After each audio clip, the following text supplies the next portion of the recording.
Welcome back to That Weewoo Show, a podcast where we normally watch and discuss episodes of the ABC show 911, episodes of other shows that are tangentially related to ABC shows 911, movies that are also related by virtue of their cast members to the ABC show 911, or fanfic written about the ABC show 911.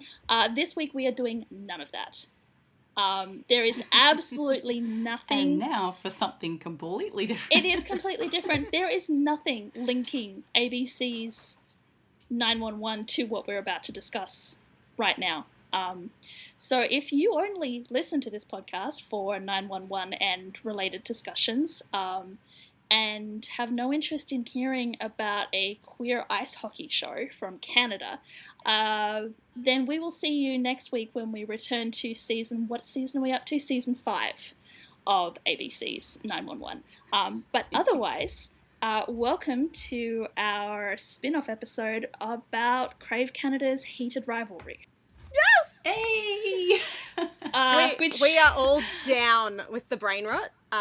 There's no coming back now. We promised, aka threatened, that we would do an entire episode on Heated Rivalry. I think Kira is probably the only person who is excited about this episode, apart from the three of us. This is for Kira, but also mainly for us. Like, we love you, Kira, but you're just enabling us, honestly. And we love you for it. We have no issues with this. This is just a chance for the three of us to squeal and fangirl together about Heated Rivalry, like in person. To be fair, it's going to be like mostly flailing. We do not have structure for this. I have not made notes. We don't have Bex's notes. We don't know what we're going to do. My God.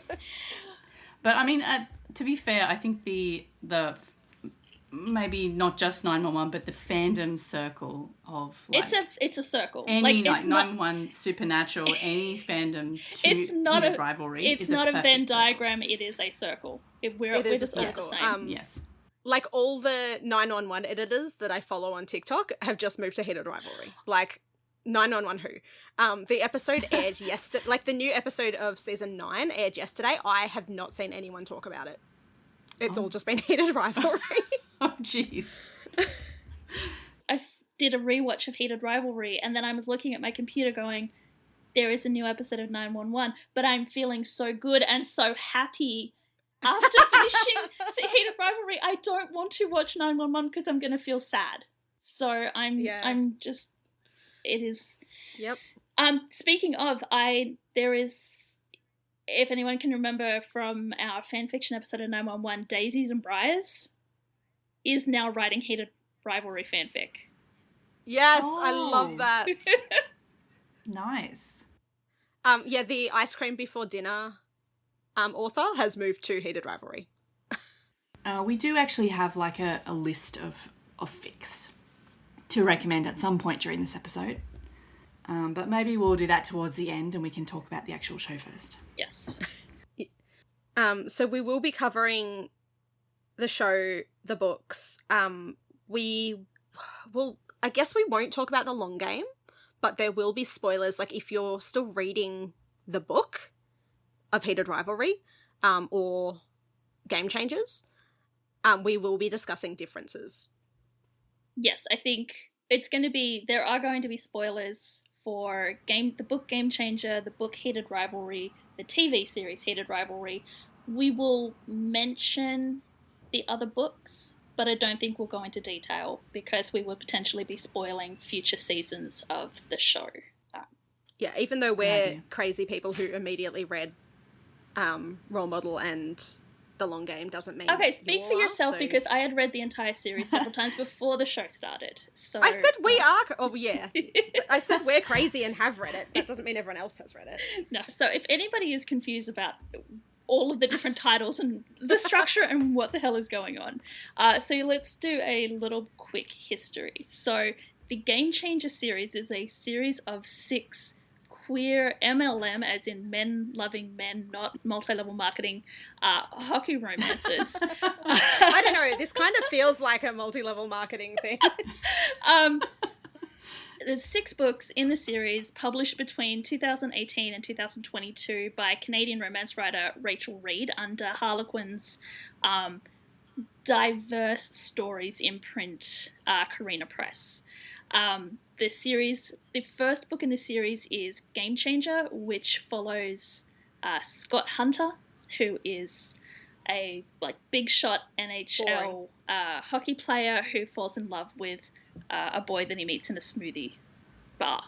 He is a boring 45-year-old hockey player. And then, as the way it goes with romance series, there are spin-offs where each subsequent book follows a different background character. So while book 1, Game Changer, is Scott and Kip's story, there is a background character who is Ilya Rozanov. He gets book number 2, and it's his romance with fellow hockey player Shane Hollander. And each book through the series follows a different hockey player until you get to book 6, which is The Long Game, which returns back to Shane and Ilya. And so the TV series Heated Rivalry is based on book 2 of the series, but does include snippets. There is one entire episode of the 6 that is devoted to Game Changer, i.e. Scott and Kip. Mostly because Shane and Ilya are more interesting than Scott and Kip. Yeah, I mean, they compressed an entire book into 40 minutes of television, which is not going to work. The episode was so much better than the entire book. So, yes. But there is a through line. Scott and Kip are very important to the Heated Rivalry story. Well, it's the reason that his book is called Game Changer is because what happens with Scott, the decisions that he makes, has a ripple effect on everybody else in the NHL and all of these other characters. So he does change the game because, being a queer man in a very notoriously homophobic and bigoted sport, it was massively game changing to, pardon the pun, for him to come out. Yeah. Yeah. And we see that in the series because we have, to jump forward, we see Shane and Ilya are at sort of a precipice in the relationship, and then them seeing Scott come out completely changes the trajectory of their relationship. Because they're like, fuck it, if he can do it, we can do it. And that's kind of... This 45-year-old man can do it. And that's kind of the through line of the entire series of if Scott can do it, we can do it too. So you when this show started, obviously Bex dragged us into watching it, but Alice, there was no dragging. It was a gentle nudge, and we jumped straight in. Watch this. I mean, okay, and you waited to read the books until you'd seen the show. Is that right, Alice? Or you read part of the? Yeah. So I watched the first 4 episodes, and then was like, okay, I need to read these books. This is taking too long. So I read Heated Rivalry up to the end of episode 4, binged the book pretty much in one sitting up until the end of episode 4, so up until the club scene, and then stopped after that chapter, and then read all of Game Changer. Mm-hmm. And was only reading the book up to, so when episode 5 aired, I watched the show and then read the book up to the end of up to I'm Coming to the Cottage, and then I stopped and went back to went back and watched read up to there, and then finished Game Changer, and then didn't finish the book until after I watched episode 6. So I read alongside it. But Game Changer, I just, I read to fill in gaps because I was I can't just, read 2 chapters at a time, and now I'm bored, so. And then as soon as I finished Heated Rivalry, I read, 1 fic, and then was fuck it, and went and read The Long Game. Yeah. And then once I finished The Long Game, I decided to work backwards, and I've now read Role Model, and now I'm back to fics, and then I'll probably read Ryan and Fabian's book. Okay, so I watched the first... maybe 3 episodes, maybe 4. I can't remember at which point this was, but I was like, okay, that's it. I've got to read the book, same as you. And then, but I started with Game Changers and the first book. And then I was like, okay, this is I'm sorry for people who love Scott and Kip, but Oh my god, this story is so tropey and so... It's so boring. It's really Like, true. I felt like Ilya that whole book where every time like Shane opens his mouth, he's like, boring. "You're so boring. Melinda, you're so boring." Yeah, That was so me. I dragged with Scott and myself Kip the through whole that time. book and I went, oh my god. But anyway, so basically I read Game Changer and, Game Changers, is that the name The of the first book is Game Changer, and then it's the Game Changers series. Series, okay, fine. Yep. And then I read Heated Rivalry, the whole thing in one go. And then I immediately, I started reading, did I read the third book? I can't even remember if I read all of the third book, but I got sick of it partway through. No, I think I did read the third book. And then after that I went, fuck this, I'm just going straight to the long game. Yeah, I just went straight to the long game. And then I was read, like, this is before episode 5 had come out. So I just read all the long game, so I knew everything that was coming. And then as I was watching episode 5 and 6, I was really sad because I wish that I hadn't, because it's so good that I wanted to experience it. Which is why I had on screen. counselled which is why I counselled Alice, don't read it first. Watch first, Yeah. read second. I was glad the way I did it. Yeah. Anyway, I still loved it, so it was fine. I just knew what was coming, which was good and bad. Anyway, yes. Okay, so we should probably also say at this point that it is on the network, the Crave network in Canada, and then HBO in the US. And I believe HBO in Australia, you can also get it on Prime in Australia, I believe. It's Crave Prime just incorporates HBO into it. Okay. So, you can pay extra for the HBO. Yeah, so I think they've just got it available in the UK as well. It was a bit later there Today. for some reason. Yes, yeah, it arrived today in the UK. So, Google your country of choice. But also, if you haven't watched it yet and you're about to go and watch it before you listen to us talk about it, be aware that it is basically soft porn. The first couple of episodes. Don't watch it with your parents. Don't watch it with your children. There's nothing explicitly shown, but it's pretty porny. There is one penis. There but is, it's not. It's not in there is one context. penis. Yep. There is one penis. But it gets if you start watching it and you're a bit shocked by the content, it gets less sexy and more romantic the further on you go in the series as well. So stay with it, and you might get your romantic fix by the end, rather than just the boy aquarium. Actually, speaking of the boy aquarium, there is no hardly any hockey in this show at all. No. It's just not really there. No, That's not the it's really focus. funny that it's called a hockey romance which would tend to indicate that the focus is hockey and then the romance is secondary, when it's a romance with hockey.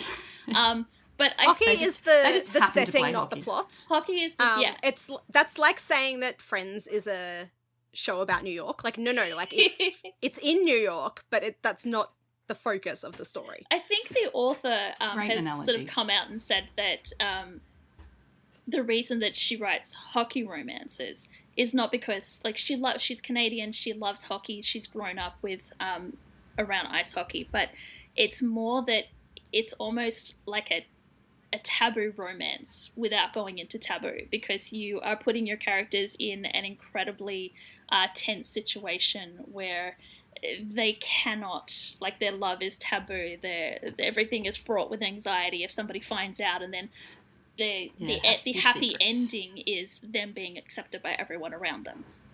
Yeah, because literally, and you see it in Game Changer. I mean, not in Game Changer, in the long game, the ripple effect that it has on everything. Yeah, but let's not talk about the long game yet. No. And then you've got Ilya, who's Russian, and so his is even more complicated, because if it's found out that he is queer, he won't be allowed back in Russia. He will go to Russia and get arrested. And his brother is a cop and his dad is a cop. So... yeah. So, doubly fraught for him. Yeah. It's really for the drama. It's very much, it could be set anywhere, but it's set in hockey for the drama. Yeah, set at the boy aquarium. I feel like we should also mention that this show has taken over our lives so much that Bex and I both went ice skating. Okay, to be fair, I would have taken them ice... I would have taken the kids ice skating regardless because my kid rollerblades, and so I felt that like he would enjoy ice skating since he rollerblades. It was precipitous timing that like you went ice skating, and then I'm like, oh hey, they've just set up an ice rink in my hometown. I'll go ice skating too. Oh, that's it. Like, I grew up ice skating. Like, I hadn't ice skated in over a decade, but I grew up ice skating. My nan was a figure skater, like a good figure skater. My mum did a lot of skating, but yeah, like, it was I was like, no, we have to go, like, this weekend because of... Look, it's an especially unhinged thing to do in the middle of the Australian summer. I went on a 35-degree day too.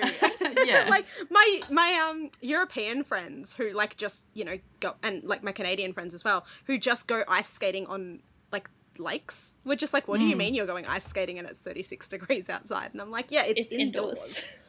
Yeah.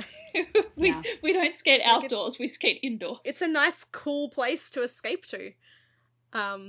Yeah, no, I sweated my ass off. It's such a workout, but it's so much fun. I can't wait to go back. That's good. I'm glad it inspired you. Right? At least this hyperfixation might get me fit.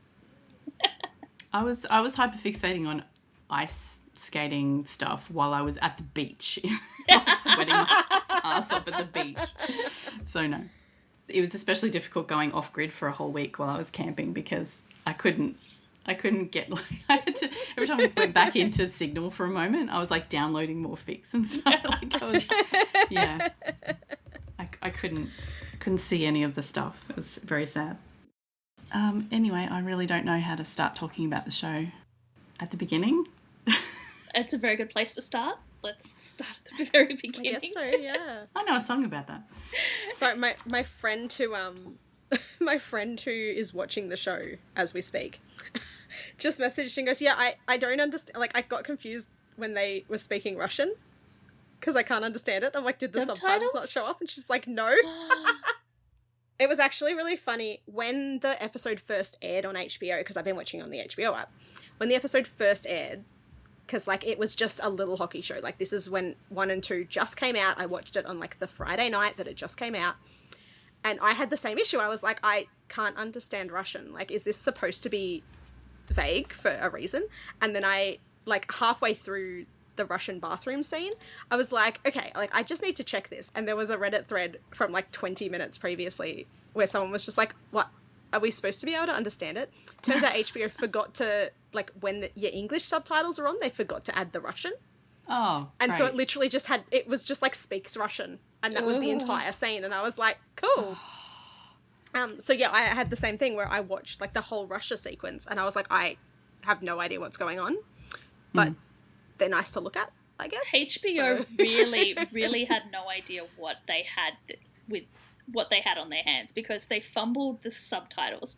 They also, I don't know whether they did it intentionally, but if you watched it within the first couple of days, I think they were perhaps a little bit overcautious about some of the scenes in the first 2 episodes, so they turned down the brightness. Almost, yeah, you couldn't see anything. So almost plunging the intimate scenes into complete darkness. The funny thing is, I was watching on my bedroom TV, and my bedroom TV, like, I have it going while I sleep, and so it's always on, like, 20% anyway. And I was like, fuck, this show's dark. And then I, like, turned up the brightness, and I was like, fuck, this show's still dark. Like, what the fuck is going on? I think they got enough complaints through social media and just directly to them that they eventually went back and put the subtitles back on. They fixed it within a week, I think. They did it pretty quickly. Turned up the brightness so that if you watch it now, you can actually see everything, which is really, really good because the way Hudson plays Shane, you need to... Everything is micro. The tiniest micro expressions, the tiniest movements in his body. He does not play Shane as big and flamboyant. So if you can't see his face, you're going to miss 75% of his performance. Yeah. So you really need to see It's definitely a show, like, Bex and I just had this conversation. It's very much a show where you can't be on your phone while watching it. Like, every little... Because it's only 6 episodes, and because they condense so much in that 6 episodes, every little micro expression means something.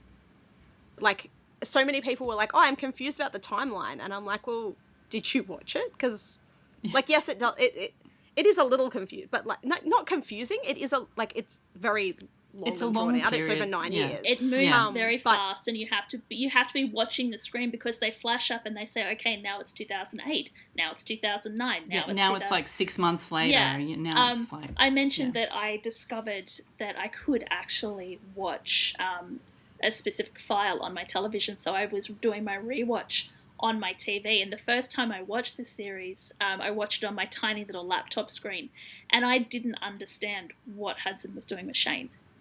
And now that I've watched it again on the big screen and I can actually see what he's doing with his face, it hits so much harder. Yep. Mm-hmm. Like, I was rewatching episode 5 again today, and I was like, oh, I'll throw it on while, because, like, I've already seen it. I'll throw it on while I'm doing some work, because this work needs to be done in a couple of days. Yeah, no, I typed, like, 2 things and then just sat and stared at my other monitor, and I was like, I can't look away. Especially not episode 5. So episode 5 is I'll Believe in Anything. That is when everything goes down with Ilya's family in Russia. And it is the most emotionally fraught episode, and it deepens the relationship between Shane It was and literally Ilya. rated 10 out of 10 You on can't, IMDb. like, I could understand... Like, it's the highest rated. Putting on episode 3 and having that on the background, which, spoiler alert, that's what I did, because I clocked back in for the one scene that had Ilya and Shane in it, and then I went back to whatever I was doing until the episode was over. But yeah, I could not imagine doing that with episode 5. Oh, I love Ilya and Shane in episode 3 so much, though.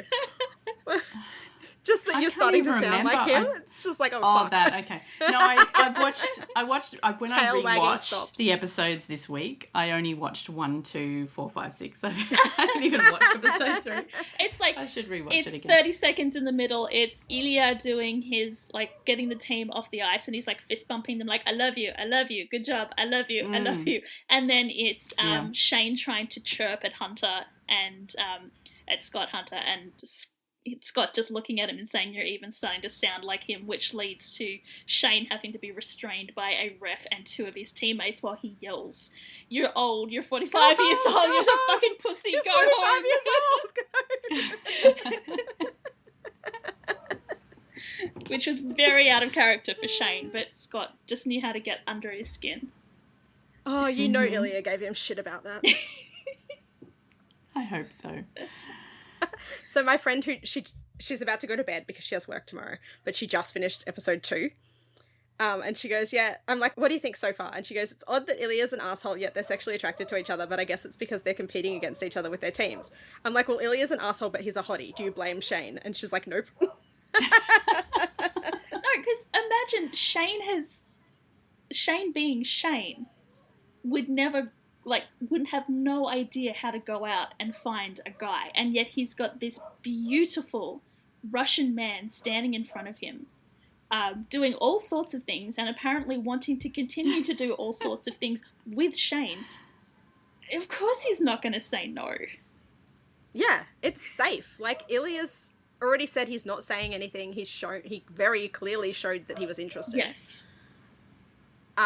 So yeah, I it's just love convenient. in the at first start. like, go back to the beginning, the first episode, he's like, the whole time he's just like, what the hell am I doing? Like, this is a really bad idea. Like, why are we doing this? And then he's just, okay, do what you will. Immediately I will get on my knees.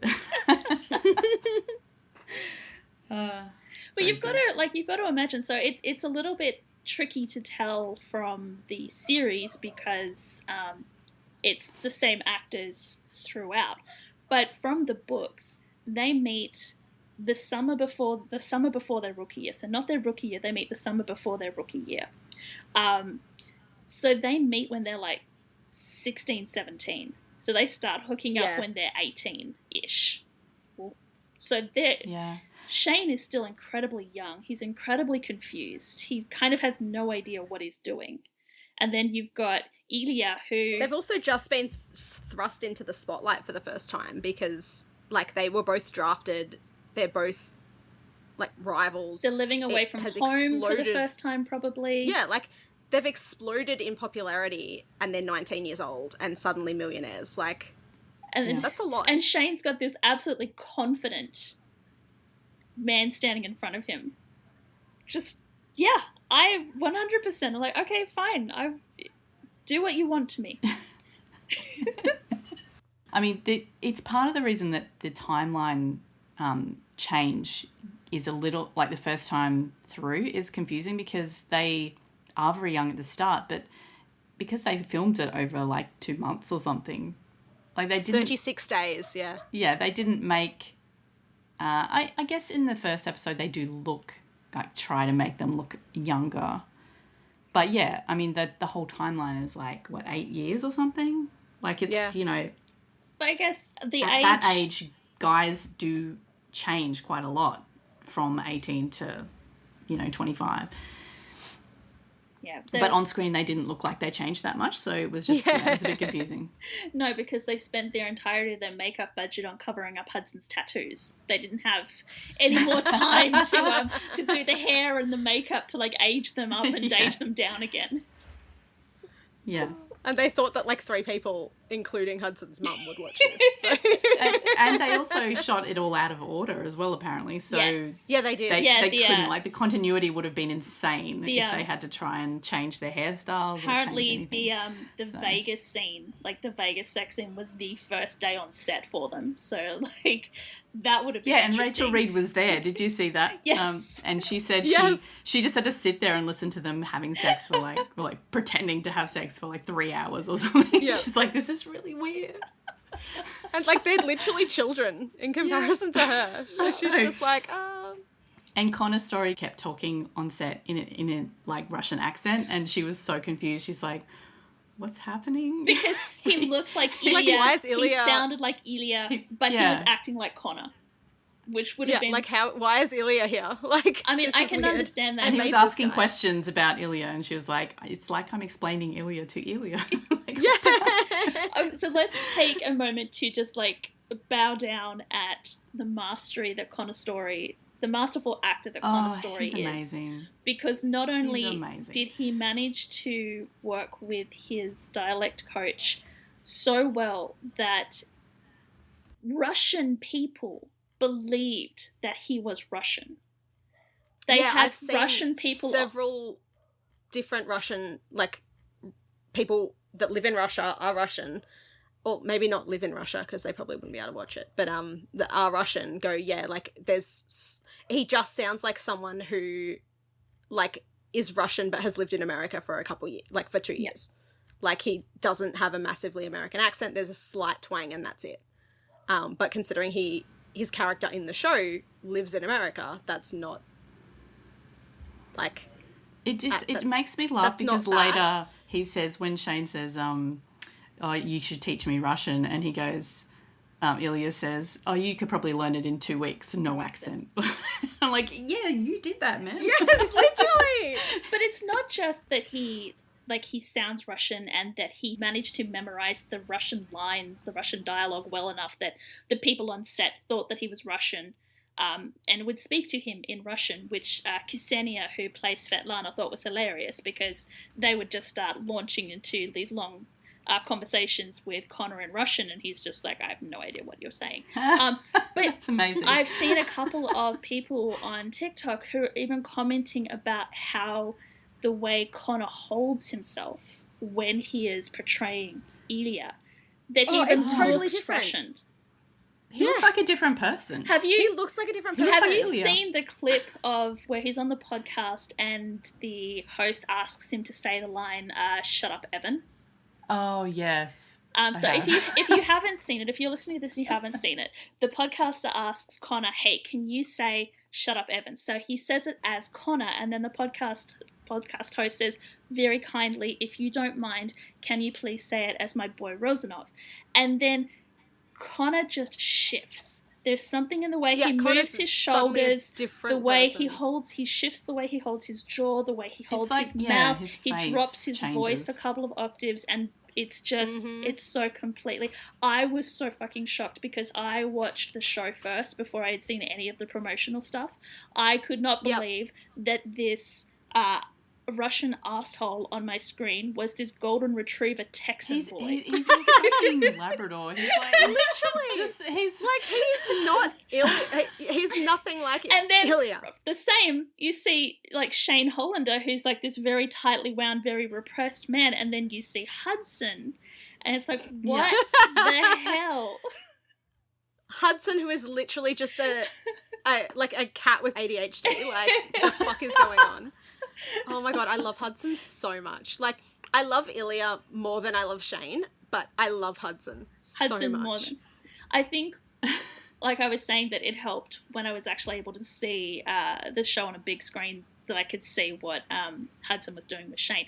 It also helped after I had seen a couple of episodes and then I met, like, quote unquote, met Hudson, to see what Hudson's personality was like and realize, oh, okay, what he's doing with Shane is a choice. It's not that he's a bad actor. Yeah, it's acting. He's choosing. It was actually really funny because to act when like I watched like the first 2 episodes, I clocked Shane's monotone voice, and I was like, "Is the actor autistic or is the character autistic?" Apparently, the character is autistic. Yeah, the character is autistic, and I'm like, "Fucking hell, he gets it."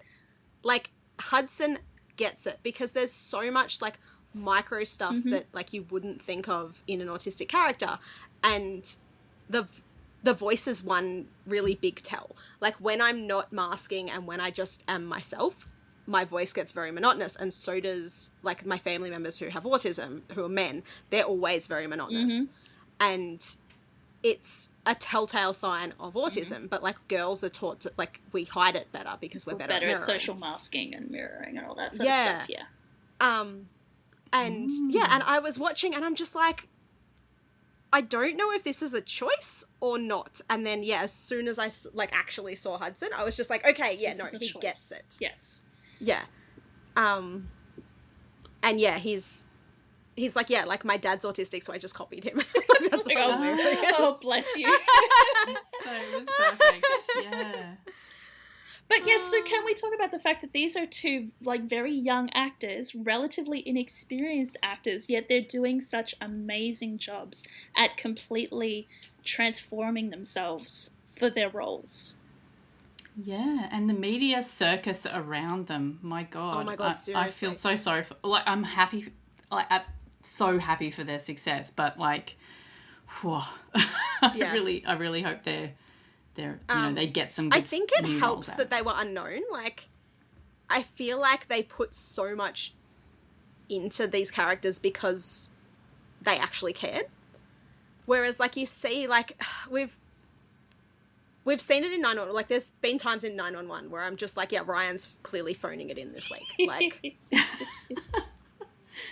I mean, to be fair, it's also, how long were they filming? Like... Yeah, like they had 36 or 37 days to put their all into this show, and they fucking did it. Yeah, so they had 36 days, really intense filming, you know, to give Ryan a little bit of a break. It's been 9 years now. So, yeah, there are probably some days that he's completely over it. The writing is shit, so, you know, he's over it. Whereas the writing and everything that was going on in this show is absolutely top tier. How could you not absolutely give it your all? Oh my God, I've been scrolling for what feels like forever. I finally found the post that I wanted us to fucking thingy it. Oh, the timeline. Is this book timeline or show timeline? Show. Cool.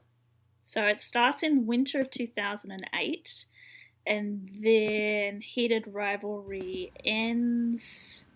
Oh, shit. Summer of 2017. I'm sorry, I kept clicking and it kept going. So 11 years. 11 years? Or is my math 11 bad? Years. I can't do math. I do make 8 burgers. I do struggle to cut down my recipes. Yeah, same. Like, that was another thing that I was like, this guy's fucking autistic. The recipe said this is what you have to do. 9 years. The Cottage was in 2017, so... 9 years? That's only 9 years. Okay. My math is not too bad then. Yeah, and does slow down. So, okay, so the beginning was quite spread out, the first few episodes, and then the last couple of episodes are just like take place within sort of 1.5 years kind of thing. So between when they okay, spoiler territory here, but when they first name each other and Shane freaks out and leaves to Not the first naming. the Roselander stuff, and then the All-Star weekend is like 6 months. Yes. God, I went back and watched like just episode 5 and 6 again because they're just some excellent TV. Like, honestly, so good. It's so fucking good. I must admit I haven't rewatched episode 6 yet, but I've watched like the joking edits of them so much that I'm pretty sure I've watched like. I wanted to ask you. Oh my god! And will you come to my cottage this summer? Don't go to Russia. Come to my honestly, house. the hospital scene I know off by heart. Yes. We will have so much fun. So private. We could have a week or even 2. We'd be completely alone. Together. Oh no. So fucking cute. Yeah. No, the whole cottage episode is just so adorable. It's just so like good. it's the fluffiest thing that I've seen ever Lovers. on TV. No, that's gross. But it's fluffy. But, like it's fluffy, but it's also so like emotionally, like it grips you by the heartstrings and then absolutely rips them out.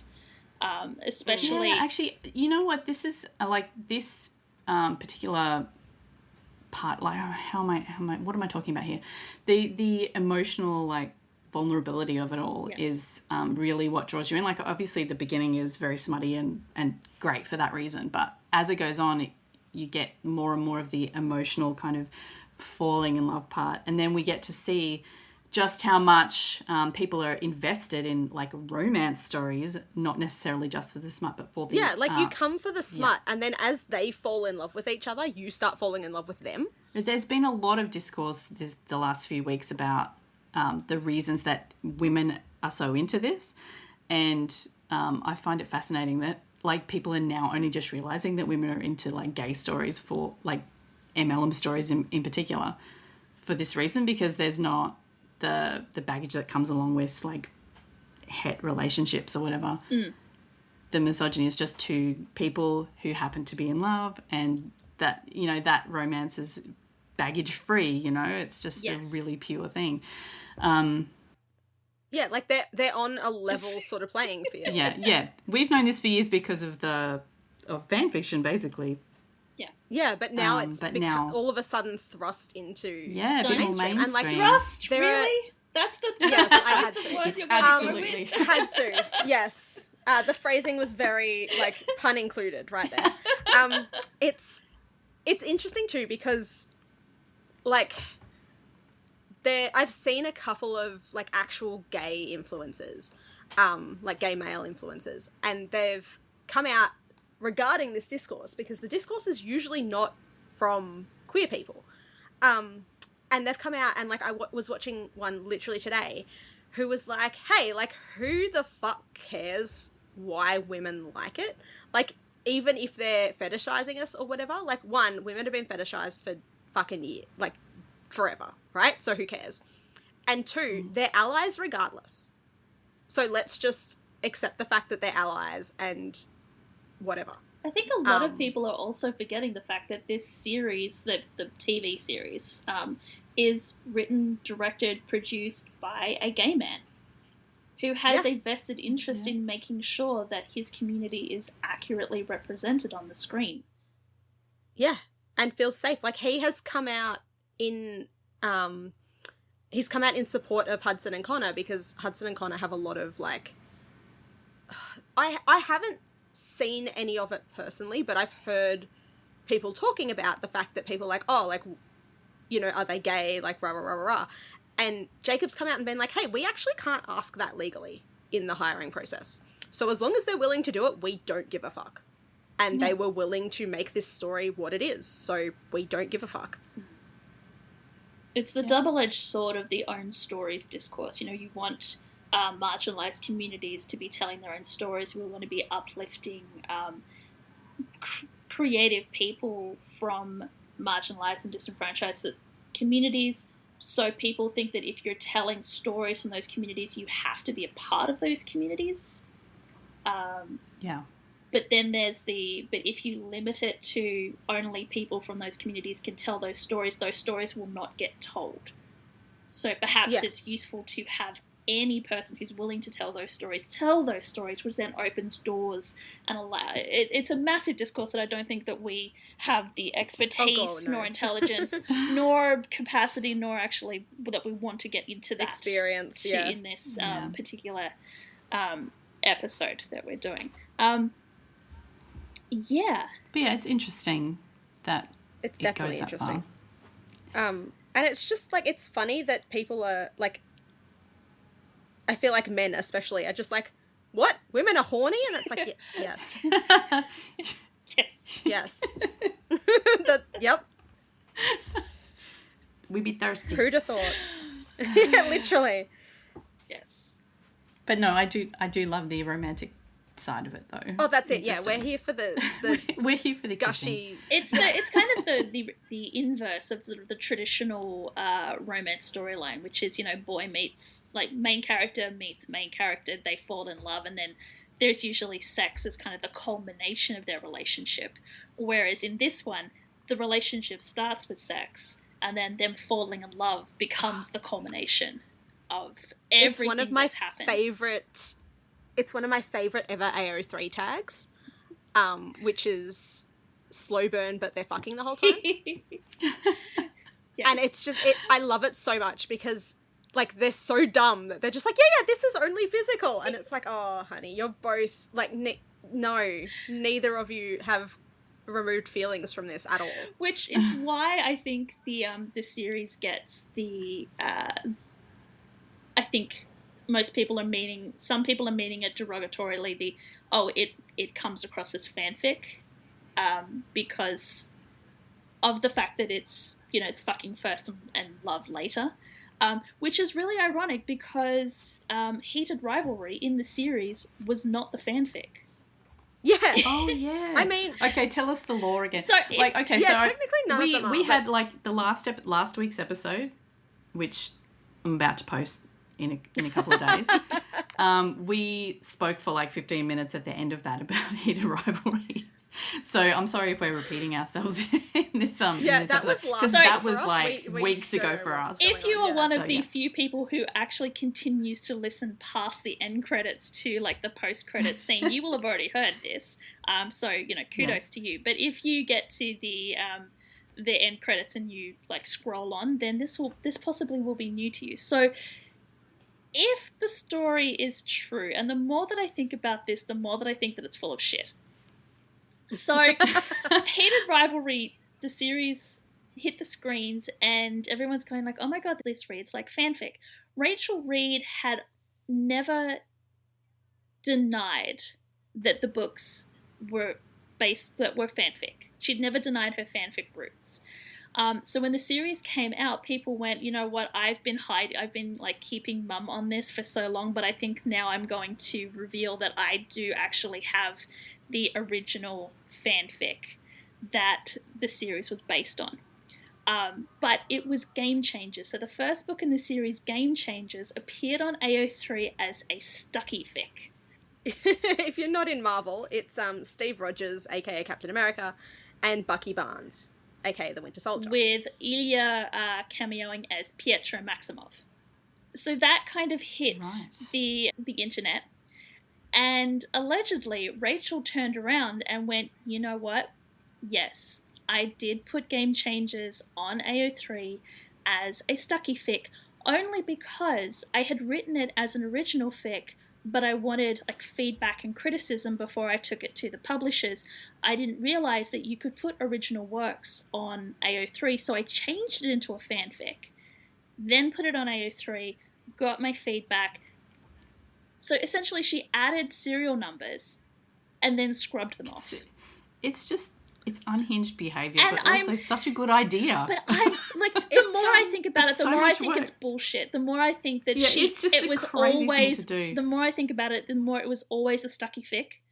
but she's just saying this because she does not want to be lumped in with all of the other authors that have published Hermione and Raylo fanfic. She's like, no, it's always been original.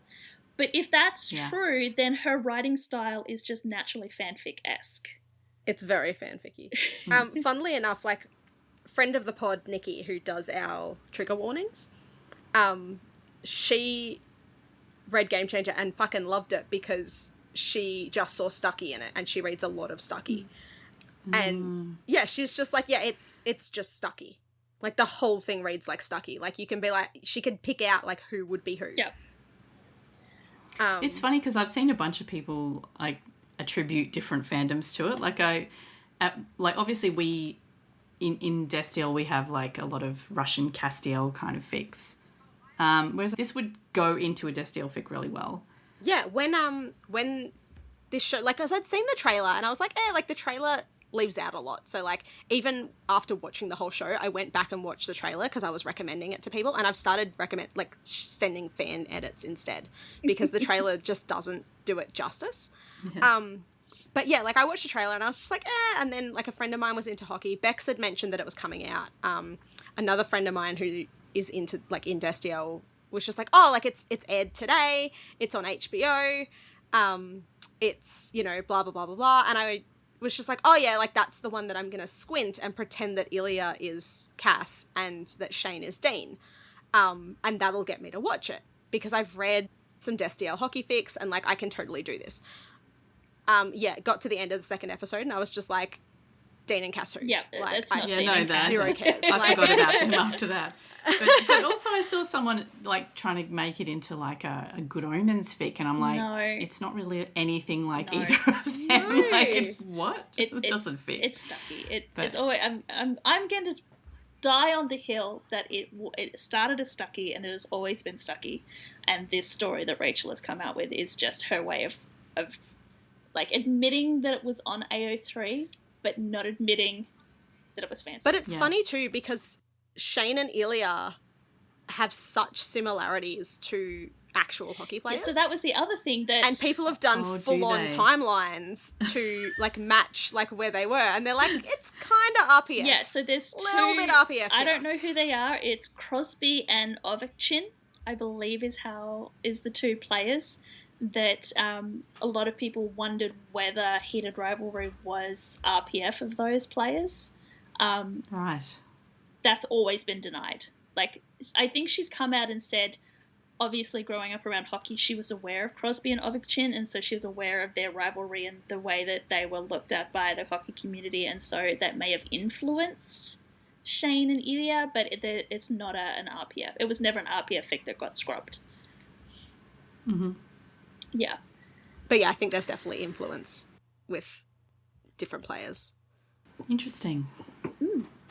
But yeah, I just love, like, I feel so proud that it's like this silly little gay hockey show has taken the world by storm, because it's like, see? Like, we're not crazy. It's great. It's amazing like, they were on, you know, network TV, like, chat shows and stuff this week. Like, you know, it's just insane. I'm so happy for them. I'm so happy for them. Like, I just hope that season 2, like, keeps that kind of the indie kind of vibe, you know? Like, I don't want them to bring popular actors in or anything, just... I don't think they will, because it's still going to be with Crave Canada, so with Crave. And so Crave does not have a massive budget. They might give them a little bit more money, but it's not going to become a massive blowout. Jacob said that it's going to be very similar, because they were basically like, well, you've done it with this already, so do it again. It's that wonderful thing when you're working for someone and they, you know, pile 5 different things on top of you, and so you work your ass off to get it done. They go, okay, well, you can obviously do that amount of work, so that's just going to be your baseline now. Just do that again. Yeah. Just do that again. I am curious as to what they do with season 2, because obviously season 1 is like 8/9 of Heated Rivalry.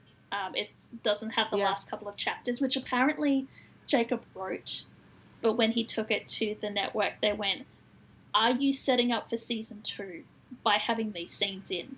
Because we haven't agreed to season 2 yet. So he went, okay, yeah, no, let's just finish it with the drive home. Oh, it was a Yeah, weird he wanted a ending. happy ever after The as ending well. was weird though. Like it was very abrupt. I think the way he looked at Jacob has talked about it is it's them like riding off into the sunset together. It's their happily ever after.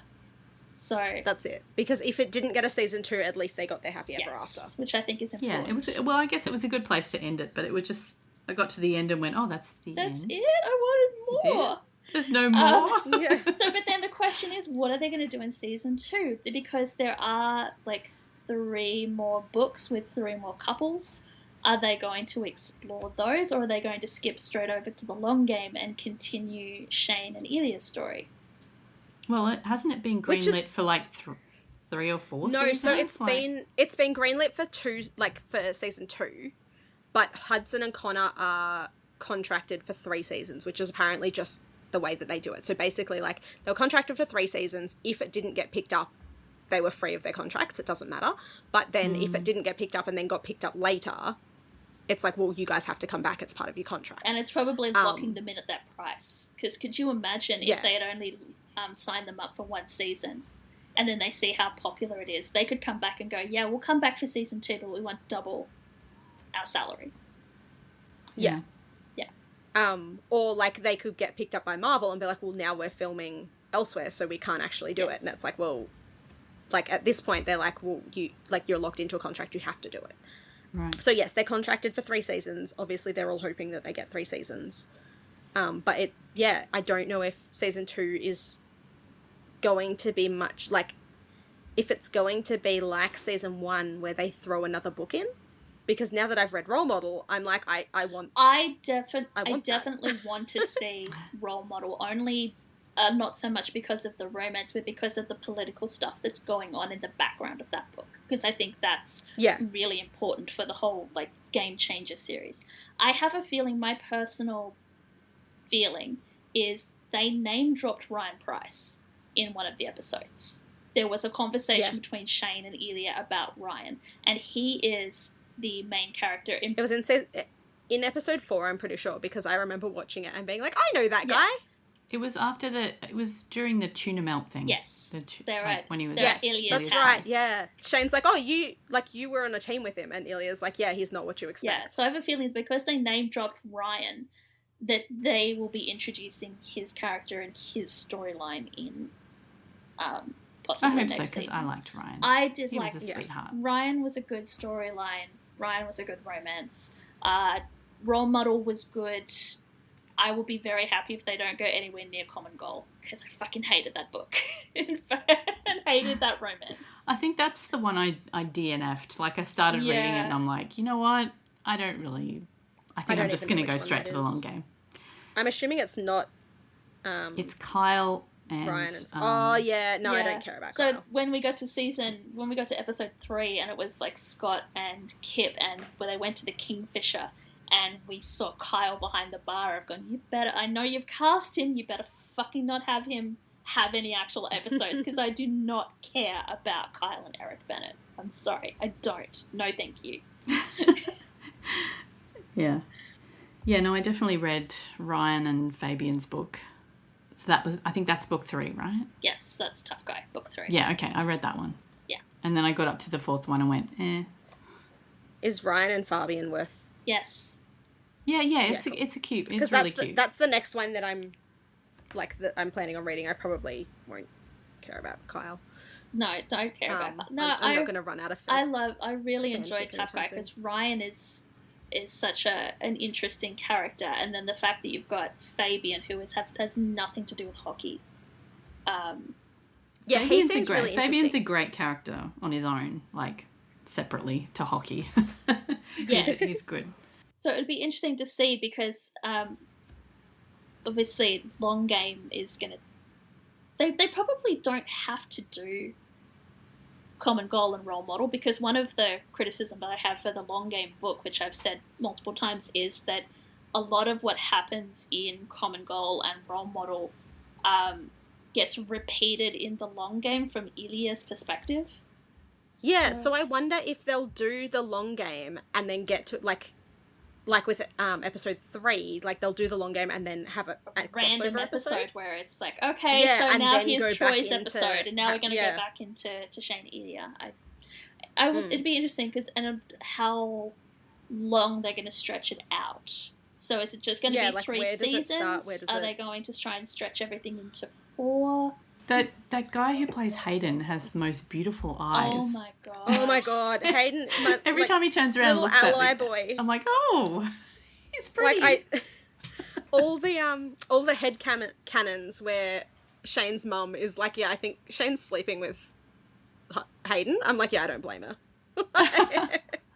No, but there was a video that I saw where someone was saying that there is a tradition within the NHL, which I'm assuming they copied over to the MLH. We just talk about the fact they had to change the name so they didn't get sued for the series. Yeah, because it wasn't, so it's and the copyrighted. names of the teams and everything. Where the rookies get like billeted by existing members of the teams, just to get them settled in their country, in their new town, in their new cities, with their new teams until they get their feet. Because, you know, the rookies are like 18, 19 years old, living away from home for the first time probably. So they put them with an Literal existing children. team. So the headcanons are that Shane lived with the Pikes. When he first went that to makes sense. Montreal, so that's why he and Hayden are so close and he and Jackie are so close. I don't think it works with the series, but I think it's a cute headcanon. That's I just love that they couldn't afford the kids. to hire twins. Yes, so there's just like Hayden's invisible children. Yeah. Just yelling at... They're just always off screen causing chaos. Except that one baby that Shane has to hold. Can you hold his baby? And Hayden's just like, what the fuck? It's my But baby. the baby was just like one scene, so they could shoot it and then it was gone. But if you had like actual kids, it would take multiple takes. They'd be there for longer. The kids would mess up. They'd have to reset. But yeah, it's just hilarious. Plus, getting twins is actually hard because, like, normally they use twins for one person. I do appreciate that in the scene when they're at the aquarium, we get a nod to the Omegaverse. Oh, what? He says something about making me pregnant. Yeah, because like, hey, they're talking about the fact that Jackie is pregnant again, and Hayden's starting to push for to Shane to get into a relationship, and he's like, "What are you trying to get me pregnant now, Hayden? Like, I've still got so many years of hockey left."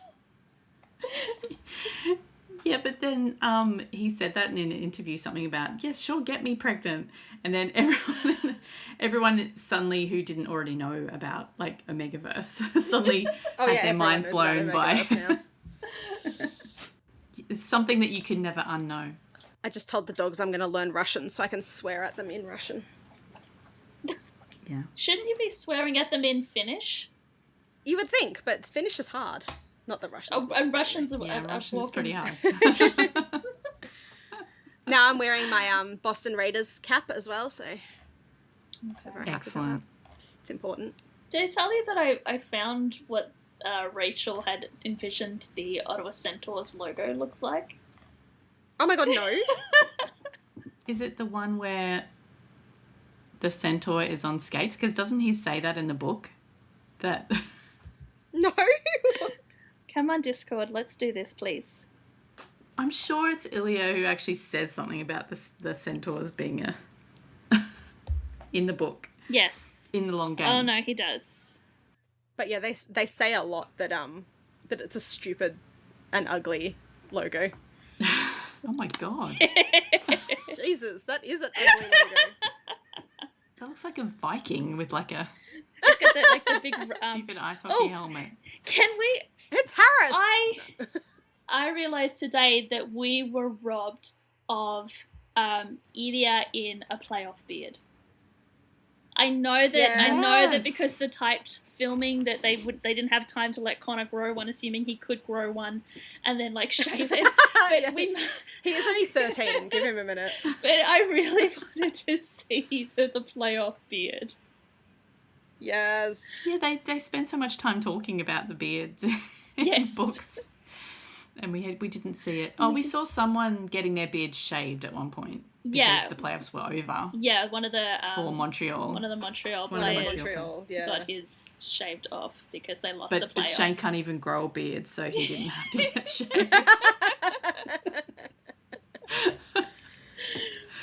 Oh, no. Bless him. Wait, I think they even say that in the books too. But it's like in the show it happens. I mean, considering that I don't remember reading anything about a beard, but I do have a recollection of, and I apologise, this is going to get way too graphic, but that's the series and that's the book where Ilya is fascinated by the fact that Shane's balls don't have hair on them. So it's... Yes! And he's like everything else, I assume it's natural. I don't remember that. It's the scene where he's on the phone with Hayden at the cottage, and he's like, "I'll make you a deal. If you don't get hard, I will leave you alone." And so Shane is just sitting there, Donald Duck style, with Ilya staring at his dick. And he's like noting, his balls are hairless. And then Troy is very it's explicitly mentioned that Troy is very manscaped. To a fine art, because Harris is like, geez, I'm not untidy, but this is insane. The things that romance authors have to think about. Oh my god. Where do we even go from here? I don't know if any of that can even be kept in. Oh yeah, I'll keep it in. We've talked about weirder stuff before. Yeah, true. I was gonna start going through Tumblr posts just because they're funny. Yeah, bring on. Because the one that I sent this morning is, imagine being Hayden. You're excited to have some alone time in your hotel room, away from your many kids. You're gonna relax, jerk off, watch a movie, just whatever. You've tried to let your boy Shane know that he's seeing someone and you're cool with it. You're a good friend. You want him to have a good time, and he always plays better after some time with Lily. Shane comes back hours later wearing a completely different too large men's shirt, looking like he's ready to die. What's that evening like? Poor Hayden.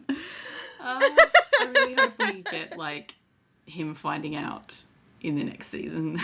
Yeah, and just being mind blown. So it's like a 2-line description in the epilogue of Heated Rivalry. It was like, Shane makes a joke that,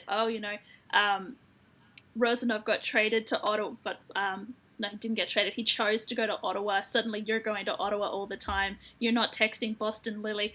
Isn't it funny? I think you're fucking Ilya. And Shane's just like, yeah, I am.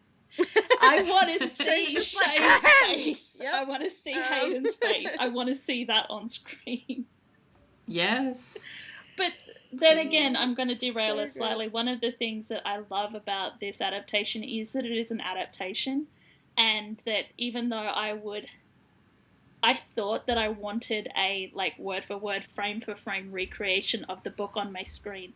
I love what Jacob has done with it, and even though occasionally I'll go oh my god, but they changed that, I actually think it got changed. Everything got changed for the better. So yeah. I'm sitting here going, I really want to see that scene, but I'm sure that however Jacob writes that, if we do get that mentioned in the series, it'll be better than I could ever imagine it. Yeah. Yeah, he's done such a good job, and he clearly put a lot of love into it, into it being an adaptation. Yes. Yeah. But he's added a lot of, he's taken Rachel's work and he's kept faithful to it, but then he's added depth to it. Yes, so much more depth. Sometimes Ilya in the books comes off as very one-dimensional, very shallow, but he's so deep and so much emotion, so conflicted, so much going on with him in the series, in the TV series, that I love. I mean, that's there in the book as well, but just maybe not. Well, one of the things... Obvious. Yeah, it's turned up to 11. Yeah, one of the things in the books that I noticed is that we do get the references that Ilya is sending money back home to Russia. But it's from the brother's perspective of, I want money, and Ilya was so, fine, I'm going to send you money, and just keeps doing it. But in the series, we get suddenly the money is finite, which is realistic. He can't keep sending money because eventually he's going to run out of money. And he's, resentful about the fact that his brother is just putting it up his nose and not using it for, to look after his family. Which is a layer that wasn't quite there in the books, I didn't feel. And I do like that we get that added layer, added depth to Ilya in the series. Yes. I also love that it's not explicitly said, but Svetlana knows what's happening, or she she guesses. 100% knows. And that's not in the book, I don't think. I think when she finds out eventually, it's a surprise to her, whereas, yeah. But then again, Svetlana in the book is one-dimensional as well. Yeah, Svetlana's literally just there as a side piece for Ilya, basically. Yes. Whereas she actually seems like she has history with him. She's a fully fledged character in the show. Yeah, she's got she cares more about him than maybe the book her did. Which is fair enough, because when you're writing like a story and you're writing a book, the story that you want to tell is Shane. Like in this instance, the story that Rachel wants to tell is Shane and Ilya, and everybody else is just there to further that story. But then when you're suddenly putting it on a screen and you're casting actors as those characters and you bring those characters to life, you want to give those actors something to do. You want to give them a reason for being on that screen, and a little bit more gravitas to their character. Otherwise, you could put a cardboard cutout on the stage next to your actors. Exactly. And they could have so easily reduced Svetlana's character to just someone who he spoke about. Like, they didn't have to give her screen time. Or she could have just been reduced to a puck bunny, which is how she sometimes comes across in the book. Yeah. Like, she's just there to ride Ilya's dick and talk cocky. But here she's like, she is an actual separate character from Ilya. Yeah, and like a friend to him. Yeah, they're like friends from childhood kind of thing. Like, yeah. Depth, man. That's great. There was something else I was going to bring up. I think the biggest one for me that probably got the biggest emotional, like, oh my god, they changed it, I wish they hadn't changed it. But now I actually love the way that it was changed. It was the scene where Shane gets hurt on the ice.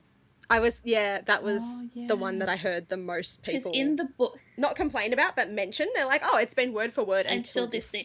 Part. And so in the book, Marlo hits Shane. Shane goes down, and Ilya is by his side, and he is frantic, and he will not leave Shane. And Shane, even in the depth of a broken collarbone and a concussion, is still like aware enough that he warns Ilya, and that the line is, "We're not alone; they can see us." So even when he's concussed to high heaven, he's still worried about people perceiving him and Ilya together. And so it's one of those scenes that hits really hard, but it's really sad that even when he's in so much pain, he's still so worried about people finding out about him and Ilya. But I think what they did on the screen is more realistic, in that Rozanov is... because the refs would not let him... No. Would not let Rozanov is not allowed anywhere near Shane. You can still hear him yelling, like, is he okay? Just fucking tell me.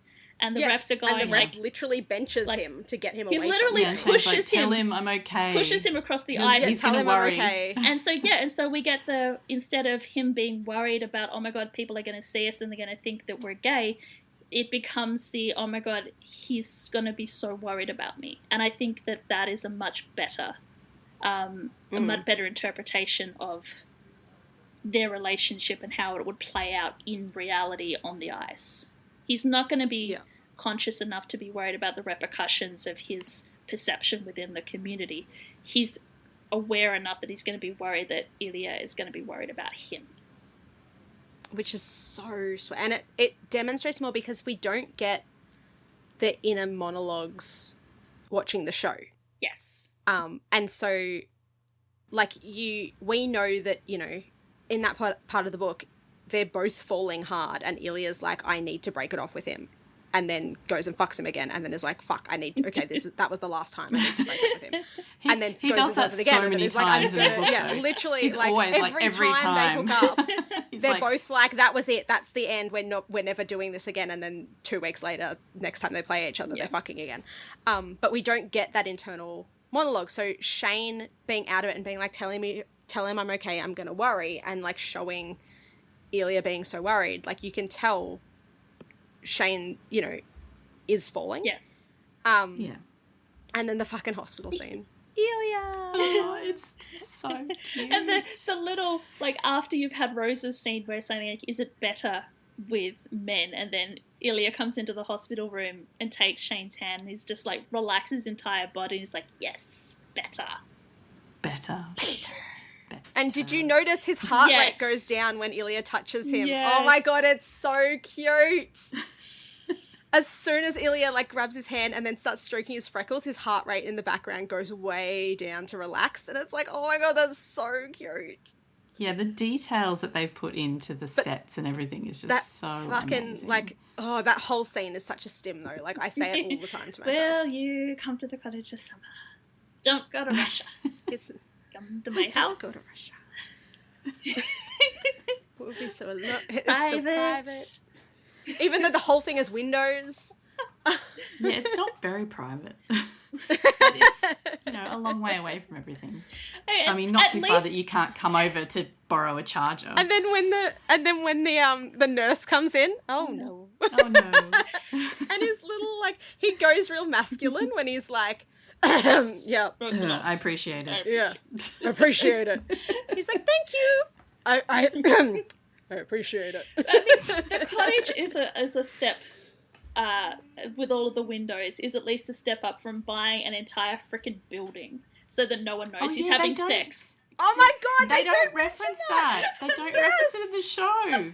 So Oh in the books, he buys a whole building of He like talks about, apartments. a whole apartment He talks building. about in the series that, you know, I bought this penthouse apartment and I'm thinking about buying the one next door and like knocking down walls. But yeah, in the books, it's the whole freaking building so that there's literally nobody else in the entire building that could possibly hear him. And he doesn't see even him. live there. He No, only goes No, there. he doesn't live there. He sex only den. goes there to fuck Ilya. Yeah, it's his sex I think den. they even specifically say that he has contractors working on it, but he made them finish the bedroom and the bathroom first so that he would have somewhere to fuck Ilya and then clean up afterwards. Yep. Literally. So the fact that he's gone from an entire building to the fact that he's willing to have sex with Ilya in a room full of windows. Oh, it's so Character good. development. The development. I mean, of course, those windows were, at a disadvantage when his dad comes over to find his charger and, manages to Yes. can see straight through those windows. I mean, it could have been a lot worse. Oh my god, it could have been so much could have worse. been so much worse. I was very glad that it was not much worse. But It would have been more embarrassing. Thank It was funny enough, though. The whole second half of that episode is just hilarious. I love it. it was hilarious. There's, And then there's a creator on TikTok who, like, puts the, like, Wii menu music over it. And it's so fucking funny. Yes. And it just, I cry laughing. Where it's like, we're lovers. And it just, like, zooms in on Ilya and then goes back to Ilya, Shane and it's he's like, no. gross. And Ilya's, No. and then zooms back No, to Ilya and he's like, that's gross. oh, my bad. Oh, can you please send me a link to that one? I want to see it. Oh my god, I'll send you all. No, of them. it goes I have from them. like being hilarious to then heartbreaking when like his mum Shane is and like Yuna. so sad. Oh, Because that was another sort of massive departure from the books, was that there was no Shane and Yuna scene. And I think Jacob has said that he kind of put that in there for himself. That was kind of his own sort of therapy and writing how he wished things could happen, or maybe for himself, maybe for other kids coming out to their parents, that they would have a mother like Yuna who would apologize to them, saying, "I'm sorry, I made you feel like you couldn't tell me, and that I'm so proud I mean, it of makes you." total sense for it to so be there sweet. because I mean, she's pushed him his whole life Yes. to be in all these different things, and And I she think manages him basically. And I think Hudson also said that it was important from the perspective of an Asian character, because parents in the Asian community are also Can be overbearing, yeah. either, you've got your stereotypical tiger mum, or you've got the very traditional parenting. So to see an Asian mother accept her Asian son is also incredibly healing. Yeah. Well done, Jacob. And then meanwhile, there's, you know, these two are having their love fest and crying over each other. And then everyone's thinking, so what is Ilya saying to David that apparently makes David adopt him immediately and start trying to feed him? Because they come back. Think about that. They come back, and then all of a sudden, you know, Ilya's getting pasta, and David's like, here, have cheese. Here, have more pasta. Here. Ilya was absolutely like, oh, you used to play hockey. Like, tell me about McGill. I totally read a fic about it. I'll find a link to the one. It's not on your and list? Talk about it in a minute. No, I don't think so. So I've heard that the one-hand canon is that he started talking about McGill, which absolutely got on David's good side. Or he started talking about the New Yorker because he's been secretly reading the New Yorker because he knows that Shane and Shane's dad read the New Yorker. You see article in New Yorker. I did see that article, yeah. Oh my god, that's so cute. I just need to mention as well that in the cottage, like, I clocked it straight away, and I was so proud of myself for clocking it because I'm not the most observant person. They share clothes in the cottage. Oh, yeah. Yeah, they do, yeah. And it is the cutest thing. Like, they share the same flannel, and I'm like, yes, it's so cute. It's giving shades of Jensen and Misha swapping their clothes back. Yeah. That whole cottage episode was just so healing. Like, the other thing, even though I've read the books and even though I knew what was happening, I got so invested in the story, the way Jacob was telling it. And when David discovers the two of them and he leaves and Shane starts to panic, for 1 second I started to panic thinking that Shane was going to flip out and start attacking Ilya and blaming him for everything. And so the fact that, because we've seen that, you know, we've seen that in sort of the storyline is that you have a secret, your secret gets discovered, you, in your panic and your fear, you lash out at the person who's with you. And you blame them for, like, oh my god, I can't believe I brought you here, you've ruined everything, etc., etc., etc. But it was so nice to see Shane is freaking out, but then he's also grabbing hold of Ilya and he's freaking out, using Ilya as his... Like, he gets grounded by Ilya, yeah. There was no... Yeah, Ilya tells him it's time to wake up from the nightmare. Yeah, there's no blame. There's like, holy shit, I'm freaking the fuck out, but you are here and I need you here as I freak the fuck out. I'm just like, oh my god, yes. That's... Healthy relationship. Yes! Healthy communication in a relationship. Oh my god. Yes! Oh. What that's so an cute. amazing idea. And have you, like, we have to talk about Empty Netters. Yes. I have not listened to any of it or watched it, but I've seen, like, their reaction videos on yeah, socials. I've seen, like, bits. Like, I haven't listened to a full episode. So they're ex-hockey players, right? They're ex-hockey players. Yes, and they normally just talk hockey, like actual hockey. Actual hockey. And they've been, like, ride or die for Hated Rivalry since the start. Like, I think since, like, episode 3 or, like, they've been invested. And watching their, like, reactions to, like, the Cottage episode is so fucking... They're, like, getting so tense. Like, when Shane's dad turns up, they're like, no. Oh, no, I've seen that when he's like, no, that's not David. My man David would not do that. And we're like, your man David? You're like... he's like, is that Hunter? And they're like, no, it's not. Why would Hunter be there? Literally, like, why would Scott Hunter be there?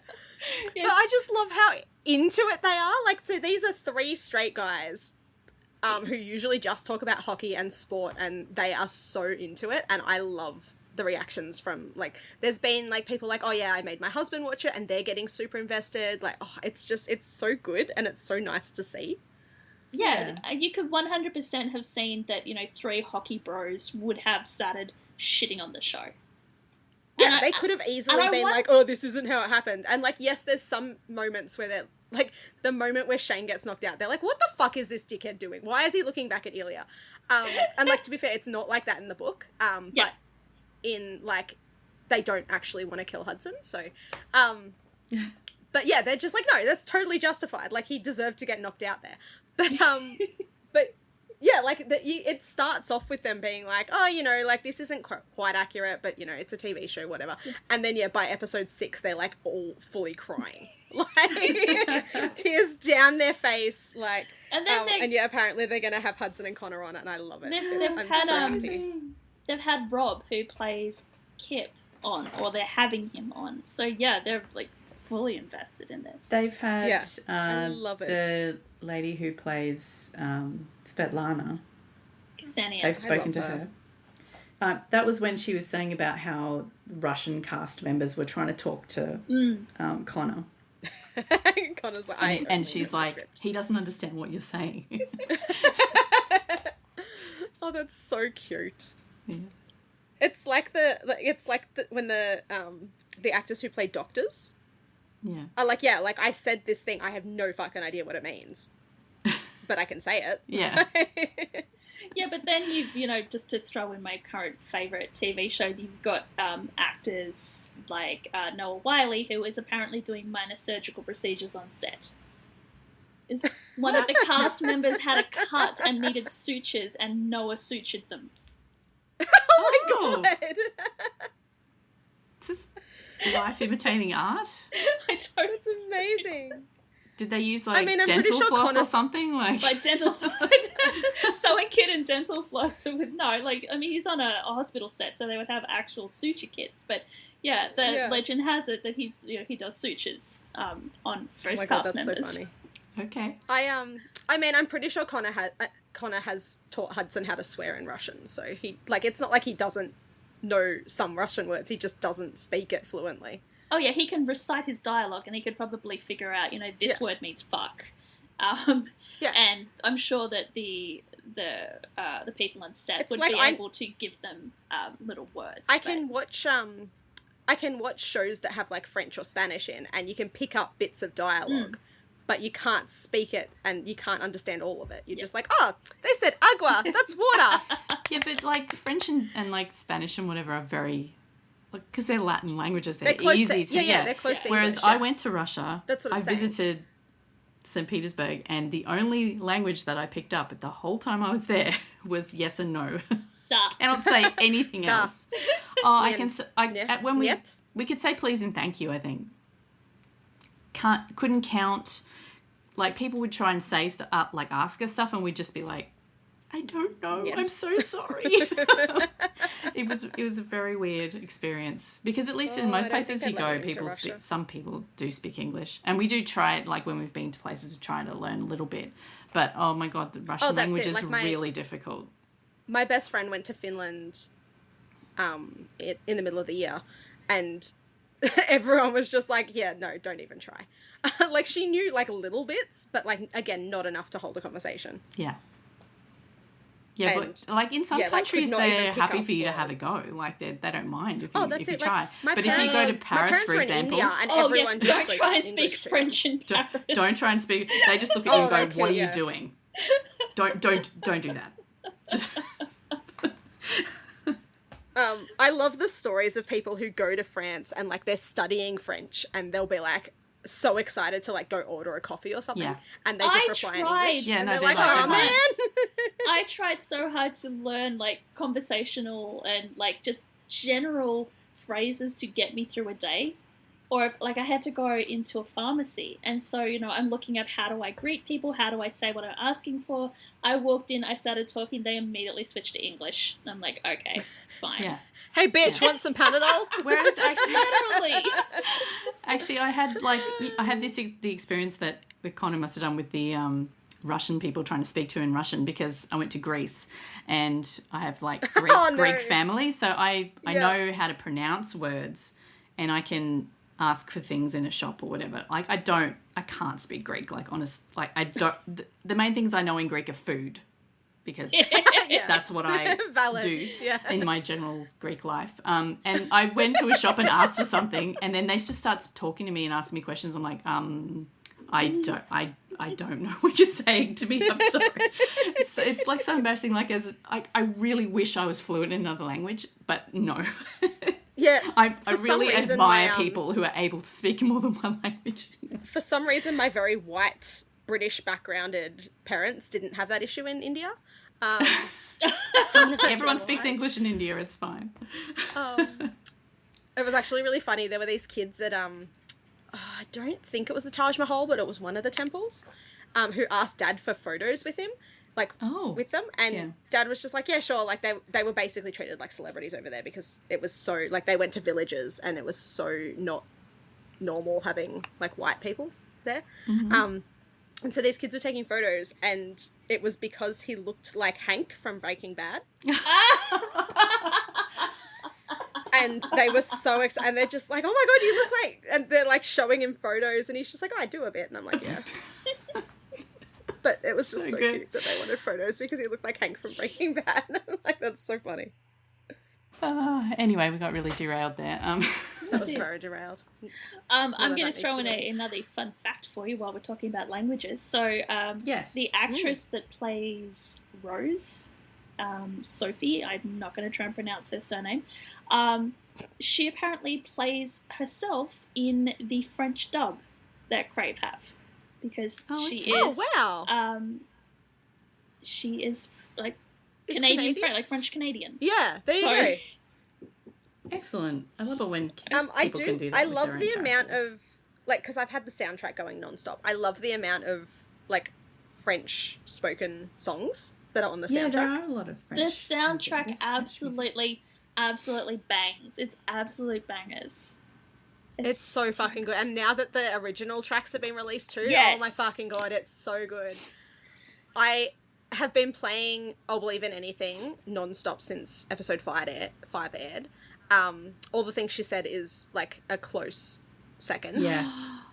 Yes. That came on. We were listening to like a 90s playlist or something while we were camping, and that song came on, and I'm just sitting there in my feels going, oh no. But it's this weird, like, visceral reaction where you're just like, hang on, I have to go stare at someone across I'm in the club. There's lights flashing. Yeah, but I think that's the amazing thing, is it's not just the soundtrack has amazing music, it's the way they deploy it within the series. So it's not just Tattoo playing while they're in the club. They've timed the way that they've used the music and timed it so that, like, the beat drops just as Ilya realizes that Shane's somewhere in the club and slowly turns around to look for him, and then it changes to the and then when you cover? switch from Ilya's perspective to Shane's perspective, and we get the cover of the male Harrison singing Tattoo as he's staring at Ilya, like, chef's kiss. Oh my God, it's just brilliant. Like, I was lying back in bed, like, watching on my bedroom TV, lying back in bed, and that scene, like, pretty much as soon as Ilya turned around, like, I sat up. Yes. And was just like, holy fuck, like, this is so intense. Like, it's just so because well done. You've got the lighting, which is, like, beautiful bisexual lighting. Oh, the perfect by lighting. Then you've got the music and the beat and the way that the music sort of crescendos and the beat drops. And then you've got Connor's acting, where he just goes absolutely still. When he turns into Miles, the bisexual predator, and then very slowly spins around and he's scanning the club looking for Shane. It's just, and the camera work is so good. And then at the same time, you get Shane recognizing Ilya's teammates and being like, "Oh fuck, he's here." Yes, and both of them are like, they just seek each other. Oh, it's so good.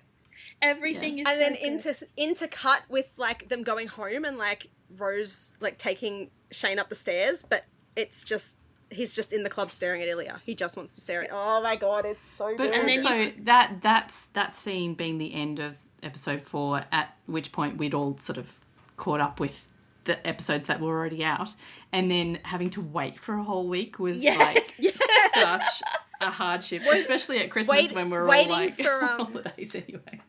Waiting for the next episode while playing All the Things She Said on repeat. Yes. The entire week. Yeah. And then I think that was a really great idea to have, like, week by week rather than just dropping it all in one time. Oh yeah, 100%. It was so good to, like, that song is, like, obviously the lyrics are so perfect, but also the fact that it's Russian, like, I want to scream every time I think about it, and every time I think about the fact that they use that song, I just want to scream. It's like so good. Especially so many layers. You got the Russian girl singing when it's Ilya, and then it switches to I think he's British, but definitely not Russian for Shane's perspective of it, and the fact that the layers of the fact that it's tattoo, and you had the girls who were cosplaying lesbians, the whole film clip, the meaning behind the songs, all the millennials in the audience have just immediately had a hand around their throat when that song comes on. Oh my god, literally, like that song I was like 10 when that song came out. That song awakened things in me that I didn't even know were a thing yet, because I was fucking 10 years old and I was like, I don't understand, but I like this shit. And so it's just like, oh my god, it's so good. The layers and like keeping on track with the music, because it's a fucking amazing soundtrack. I'll Believe in Anything being, one, the title of the episode, two, the song that like it matches up so well while Scott's calling Kip down, but also like they used the lyrics to it in episode 3, so it was like a throwback to episode 3 where what's her name, Eleanor, is it Eleanor? Yes, Elena. I kept thinking Elena, thank you. I kept thinking Maria, and I'm like, no, that's his work friend. Yes, let's not go down that path where everyone is saying that Elena and Maria and JJ and Vaughn are the same people and they couldn't tell them apart. I did get No, I can tell them confused apart, by I'm just that. bad at names. No, I know you can, I know we can, but there's a lot of people going like, what is up with this guy in like 2 different teams and suddenly he's got a different accent? I'm like, no, it's 2 different characters, you're just people. racist. Yeah. JJ's fucking French Canadian, you dumber. Anyway, yeah, so what did we just say her name was? Elena. Yeah, so Elena saying you deserve sunshine. Yes. And then the song, oh my god, it's so good. Like, it's the one moment where I'm invested in Skip, and I just like goosebumps, tears, everything, and then I stop caring again. But it's so fucking well done. That whole scene is so well done, and like. But you know why you stopped caring again? Because he's coming to the cottage. Because he's coming to the cottage. That's why. One word. I'm coming to the cottage.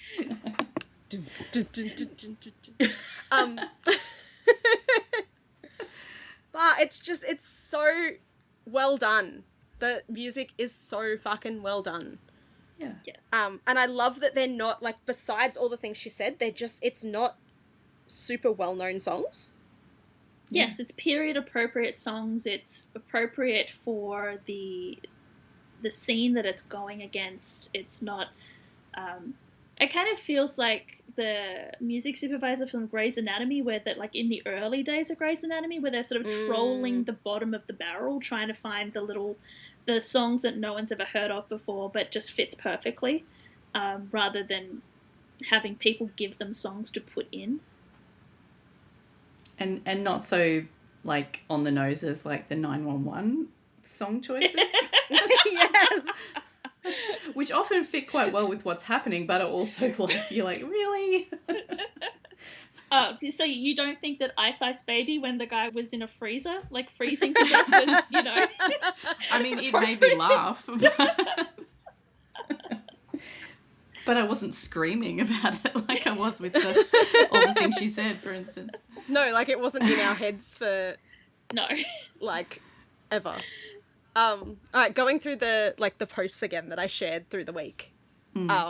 Ilya quitting smoking for Shane, and then Svetlana mentioned that he started up again when Shane's dating Rose. Mm-hmm. Yeah, he does. Like, I saw a couple of posts about that, saying that he smokes when he's stressed. But then in the Cottage episode, after, I think it's after they actually have their love confessions and whatever, and they're sitting by the lake and Ilya is smoking then. I mean, you can't just, it's really hard to just give hot, up. Okay. It's hard to quit smoking, so I'll give him that. Yeah. Like, maybe he started up again when they went together, but that was like a year later or something. Anyway, it's a great theory. Yeah, it's just cute. Like, it is explicitly mentioned, like, while Shane is like breaking up with Rose, like, it moves back to Ilya, and Svetlana's just like, "Didn't you quit?" And Ilya's like, "Yeah, this is shut up. Yeah, it's not because my boyfriend's dating a girl." Lol at Shane's dad being like, Now, Ilya, I'll admit this surprises me. I always heard you were such a slut. I mean, Yeah. David Hollander taking a big swing. Like, no offense, but aren't you sort of a whore? Like, zero cares that he's into, but it's just like, you're a slut. Should you be with my son? or it's, Yeah. you're a slut, you'll sleep with everyone, why are you sleeping with my son? Yeah. Like, are you, And are they- you and only sleeping don't- with my son because you're a slut? And during that scene, they also say something like, "Weren't there any nice men in Montreal?" It's like, what Yeah, but the hell is that? Like, come on, he's right here. Yeah, poor Eunice still like, but Hayden's right there. Like, have you seen his eyes? He's so cute. Yeah, there's a theory as well. Shane during the whole skip scene when New York wins the cup. Shane's like, "Oh yeah, I'm just texting Hayden." And he's like grinning at his phone and like smiling and he's in a real good mood. And then immediately, like when Scott kisses Kip, he takes a phone call and like runs out of the room. And so Eunice's just like, "Oh fuck, I think he's sleeping with Hayden." Oh, okay. Yeah, maybe he always okay. gives Hayden as an Okay. excuse when he's on the phone.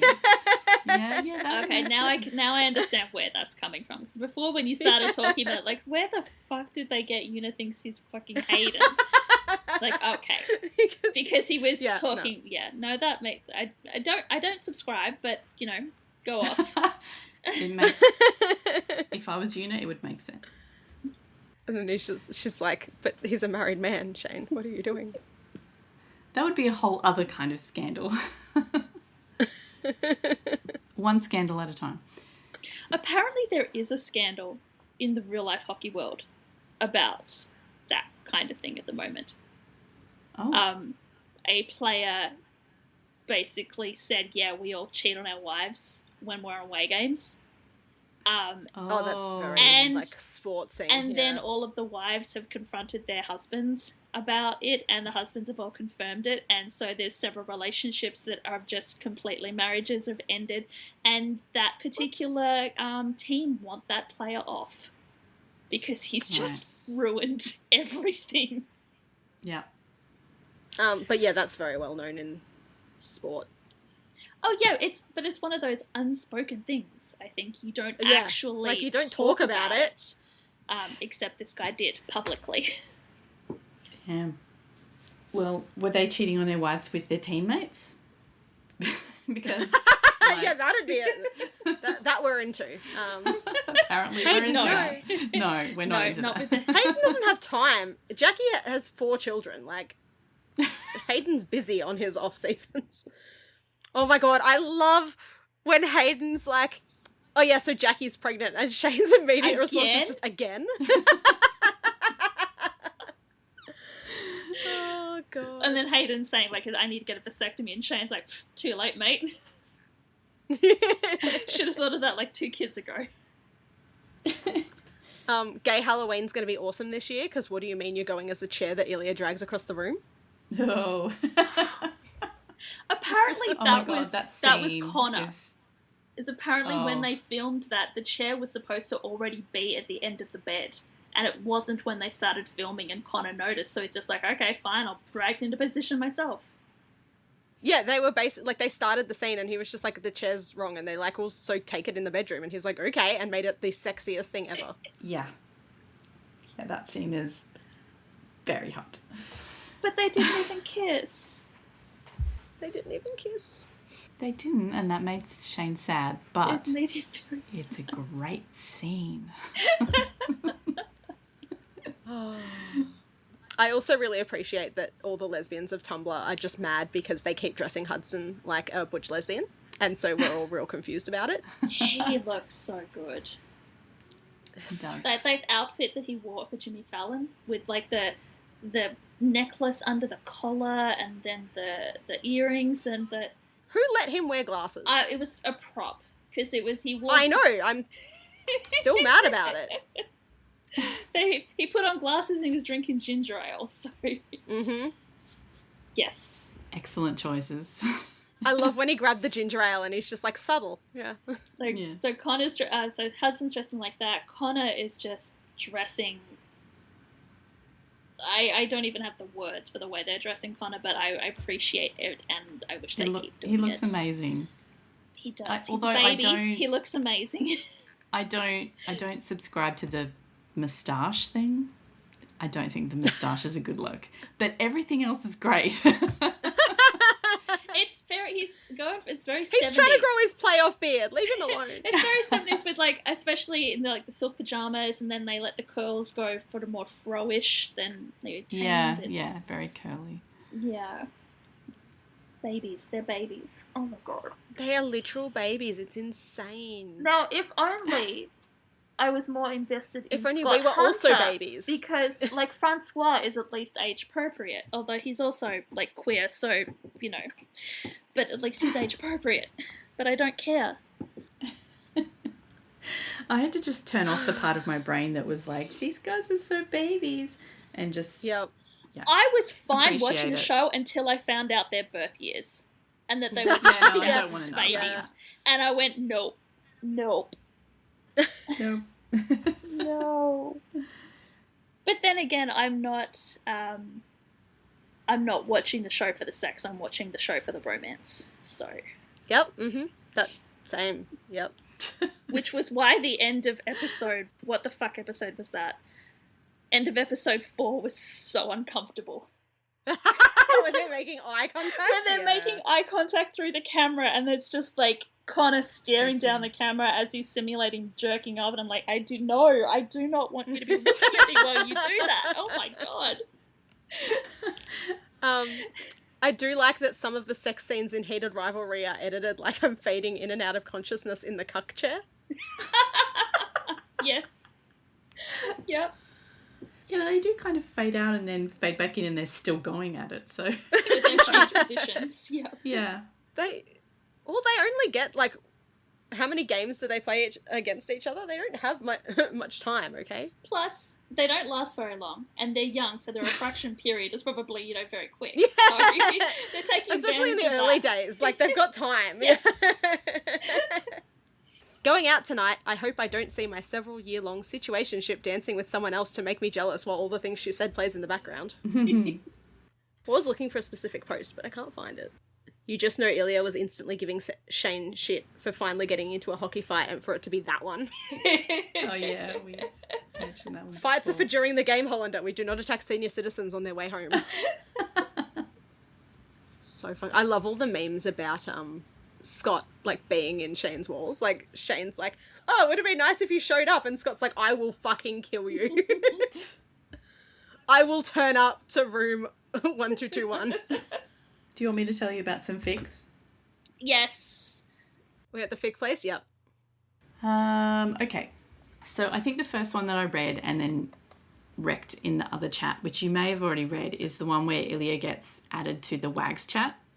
That is so I have only read 2 fics, and it's the 2 WAG chat ones. Okay, Which is the so one this where the WAG chat I still one, haven't read either of those ones. But the yes, keep first going. WAG chat one it's called Please Leave a Message, and it's by Raven Esther. It's only, the word count is like 2,000, but that's because it's all text. It's all images. So Yeah. it's a lot longer than that. It just looks short. Where Ilya gets added to, like, as Lily gets added to the chat. Lily of gets the, added to the Montreal WAGs chat. metros. Yeah. And they all, And like, then participate as they're fully playing in the games. Yeah. As they're playing games and they're asking Lily stuff about what Shane's doing, and then he replies, and then they're all like, oh my god, and then eventually they find out. I think at the end, and it's very funny, so definitely worth a read. So the other one is Jane has been added to the conversation, which is Shane's equivalent. I and didn't realize there was another one. It's not the same author. It's written by, the author is Du Weil, and it's very different in tone, because while Lily is a very willing participant in the WAGs chat for the for Montreal, Jane keeps getting deleted from the Boston Raiders WAG chat, and the women have to keep trying to add her back in, and Marlo, who, like, basically Ilya has stitched Shane up. And he's like, if I have to be in the work chat, you have to be in the work chat. So he keeps telling Marlo, add Jane. And then Shane keeps deleting himself, and Marlo is freaking out, going, no, we need to, like, I don't understand what the technical difficulties are, but Jane keeps leaving, like, getting dropped from the chat. And Ilya's going, no, just keep going. Keep going, it'll be fine. And Shane is like, what the fuck are you doing, Ilya? And he's like, just do it. I'm doing. So very, very different in tone, but it's very, very Shane that he just would not, he would refuse to absolutely refuse to participate. Right. In Whereas the in the other one, Ilya is like all in. He just loves it. Yes. So while not telling them who he really is. He's passing messages on to the players through their wives. Yeah. Like, tell your husband he's got like a weak backhand or something, and I'm absolutely going and the Raiders going to absolutely destroy him if he doesn't fix it. Oh my god, that's amazing. I love fic authors. The other one that is very short but funny is called Ilya Rozanov's Search History, which is by Evil Russian Princess, which also has a very short word count, but that's because it's also images, which is just over time all the things that Ilya has searched for. And very similar to I think another Tumblr post that you sent a few, like, during the week, Alice. Yes, yeah. But yeah, that's worth a look too for the lols. Did you have another one, Bex, that you wanted to mention? Yeah, the one that I triggered my memory that I'd read it is The Waiting Game by Risen Dance. And it's set after Shane gets put into hospital. But the injury is much more serious. And it has Hayden being by Shane's side because his parents obviously haven't got there yet. And Rozanov is just lingering in the hospital. And it's Hayden finds out that Ilya is Lily Vick. And then the subsequent chapters are sort of the ripple-on effects where Shane then learns that Hayden knows, and then Jackie finds out, and all this other... It just continues on, and it was very sweet. Mm-hmm. Okay, I'm going to go straight into a porn without plot one, which is called Keep Dreaming by Disrupted the Sky. It is rated explicit, but it's only like less than 2,000 words long. But basically, Shane has been like the padding on his hips wasn't right during a game, so he's all bruised on his hips, and like they're trying to have sex, and then he's getting hurt. So Ilya's really sweet, and he like makes sure he's okay and everything. So it's kind of like a hurt comfort type thing, but it's so really cute. So yeah, that one's worth a look. It's only a real shorty. What else? There was one. Okay, the other one I wanted to mention was a supernatural author who has like jumped with both feet into the heat of Rivalry fandom, who is love to see it. Irina, who is her AO3 name is You Can't Spell Subtext Without. She's writing a series of one-shots of like connected like vignettes, I guess you would say. The first one is called How the Staff Likes to Be Treated. And so I'm just the bellboy. You can't treat me like yeah. They're rated G because they're just little missing scenes. But I think she's written 2 at the moment. The first one is like the scene where they're in the gym at that hotel where they're running and like, you know, passing the water bottle back and forth. And it's before that, Ilya's trying to get this guy who's like a security guard he's trying to pay him to make sure no one else comes in while he goes into the gym. And it's a little bit sort of a crossover because this security guard is quite Dean Winchester-ish. But if you read it, you'll see what I mean. But she's written another one, and that there's more coming. So that's great. But also the other one that she wrote, which I remembered earlier, is called Chemistry, like with a question mark, and it's what happens when Shane and his mum are outside at the cottage, and Ilya and David have a conversation. And it's actually really sweet, like really starts off kind of funny, but also ends up really lovely. Like it's worth the read just for the feels. Aww. And the summary is funny. It's like, more vodka, David offers tentatively. Sure, okay, maybe one more, Ilya says. He's not entirely sure what's considered an acceptable drink limit for the occasion of, surprise, your son is gay and I've been fucking him in secret under the nose of the entire MHL and Scott Hunter in the hotel room next door, and I'm in love with him, actually. But given the look on his face, David might need the second drink more than Ilya does at this point. So yeah, it's kind of cute. I think that's all I've done for now. I haven't read many because I was deep into the actual books, but I have so many tabs open. But the ones that I have read, so one of them's the Ilya Rozanov expose by 1902, and that's all like one word. And basically the summary is like, it's basically a Twitter fic, but the summary is like, Perez Hilton tweets, viral, married gay hockey star Ilya Rozanov caught in public sexting mystery woman with receipts.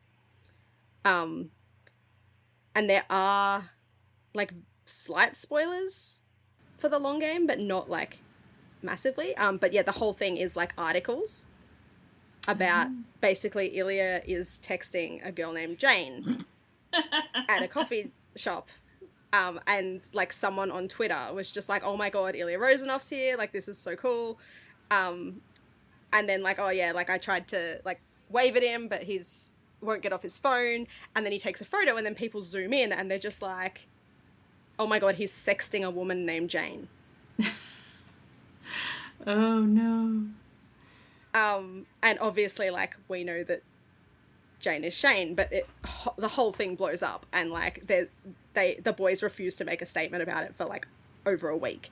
And so it just keeps going on and on and on. And then they just go out in public like normal and they're like holding hands and everyone's like, what the fuck is going on? Maybe it's an open relationship, like rah rah. And then obviously in the end it's revealed that Jane is Shane, and Shane's just like, yeah, it just means that Ilya's an idiot who hasn't changed my contact details in his phone for like 15 years. Aw, why would you though? Cute. It's so cute. Right?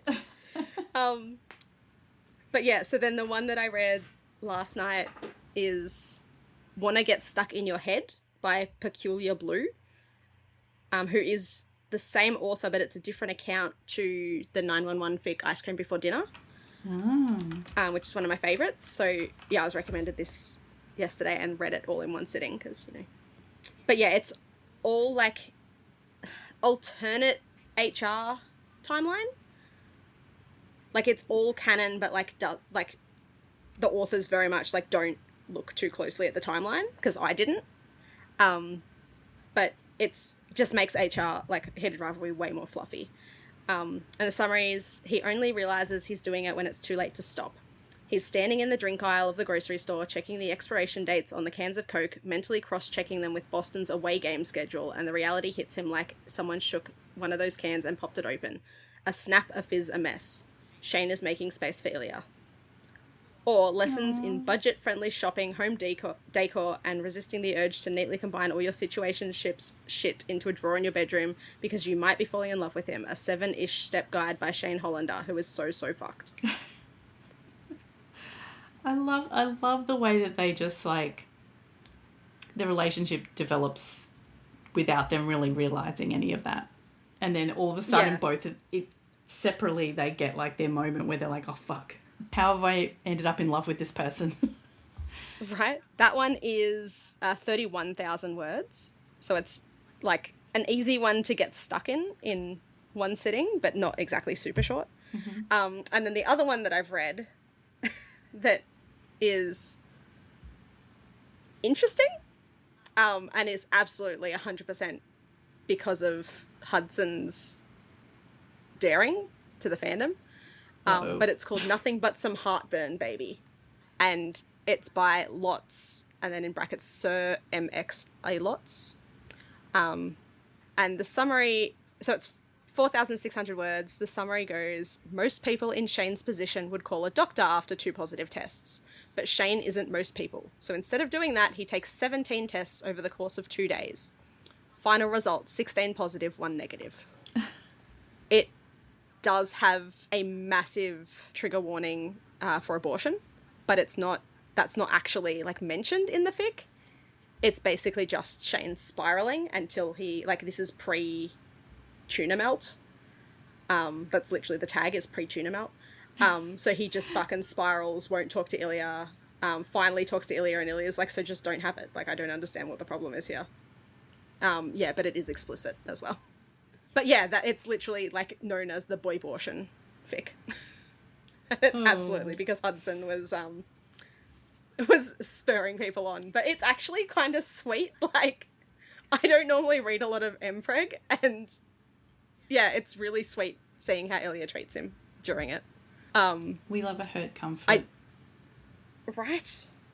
I have so many more tabs open as well that I've been recommended, as well. But there's so many coming out every day. It's so hard. People are writing more and more. Like, if people have read ones that they love and we haven't mentioned, then please do share them with us. Specifically, Kira, if you've read any that you would like to scream at us about. Kira, you're probably the only person who's still listening at this point. Kira, we know you're here. We love you. please send us more. Anything else to say? Oh my god. I did just want to mention, like, we could talk about this for days. Let's just make a Heated Rivalry podcast, honestly, because... Well, we can't. There isn't any more. There's so much more to talk about, though. I did just want to mention the post that I found as well, that so the loon call that Shane makes back to the loon stupid Canadian has been confirmed that it's like a territorial thing. So basically, like, Ilya's freaking out over a bird and Shane told it to fuck off. So good. Which is super fucking cute, honestly. I also I really just want to share, like, random Hudson being unhinged videos, because like I have watched his skincare routine like 3 times all the way through. There's a video of it, like, just bits pulled out where he's just talking gibberish and someone's like, what language is this bro speaking? And the top comment is just ADHD. Like, literally. Like, I had to stop watching during the week between episode 5 and 6. Like, the only things that were around were the promo stuff that they were doing. So I had to stop watching them because I wanted to see more of the actual show stuff. Like, their characters are so different in and out of the show. Yeah, I went that back I was like, and no, watched, I can't. like, everything. Yeah. I need to watch more show before I learn who these people are really. But it does make it interesting. There's one moment, like, Connor is so very Ilya in everything he does on the show, including apparently he created, like, Ilya sex face and Ilya sex noises, so that when you see him in the sex scenes, that is Ilya, that's not just Connor, as sort of like a protective measure for himself and future partners. So, like, 99.9% of what you see on the screen is Ilya, but there's that moment when they're in Tampa and they're sitting at the bar and Ilya's asking Shane, like, where he gets his clothes, and Shane says, you can't make fun of me, but I got stylist. The grin that goes across Ilya's face, I'm like, it's Ilya, Ilya, wait, that's Connor. That's 100% Connor. I watched that episode earlier today. Like, that was the episode that I watched before recording. And, like, the little, like, he even puts his hand over his mouth, and I'm like, oh my god, it's Connor. Like, and he's doing his little, like, Polly Pocket hand thing. He's figured out how to do everything as Ilya except, like, be happy and smile. Yeah. So he needs to learn how Ilya is happy and how Ilya smiles. It's going to be a long time coming, but he needs to figure it out. I do wonder if that was early on in filming as well, though. And he hadn't quite nailed it down. I don't know. Yeah. But it's so interesting because it's just it's like Ilya breaks character too. Like, Ilya's like, oh, I'm this big tough guy, and then it's like he breaks character as well. Yes. Anyway, gang. gibberish I say that's actually quoting Hudson. It's ridiculous. As long as it's that and not just like spit in my mouth, I'm okay with it. Yeah. No, I only message that to close friends. It's fine.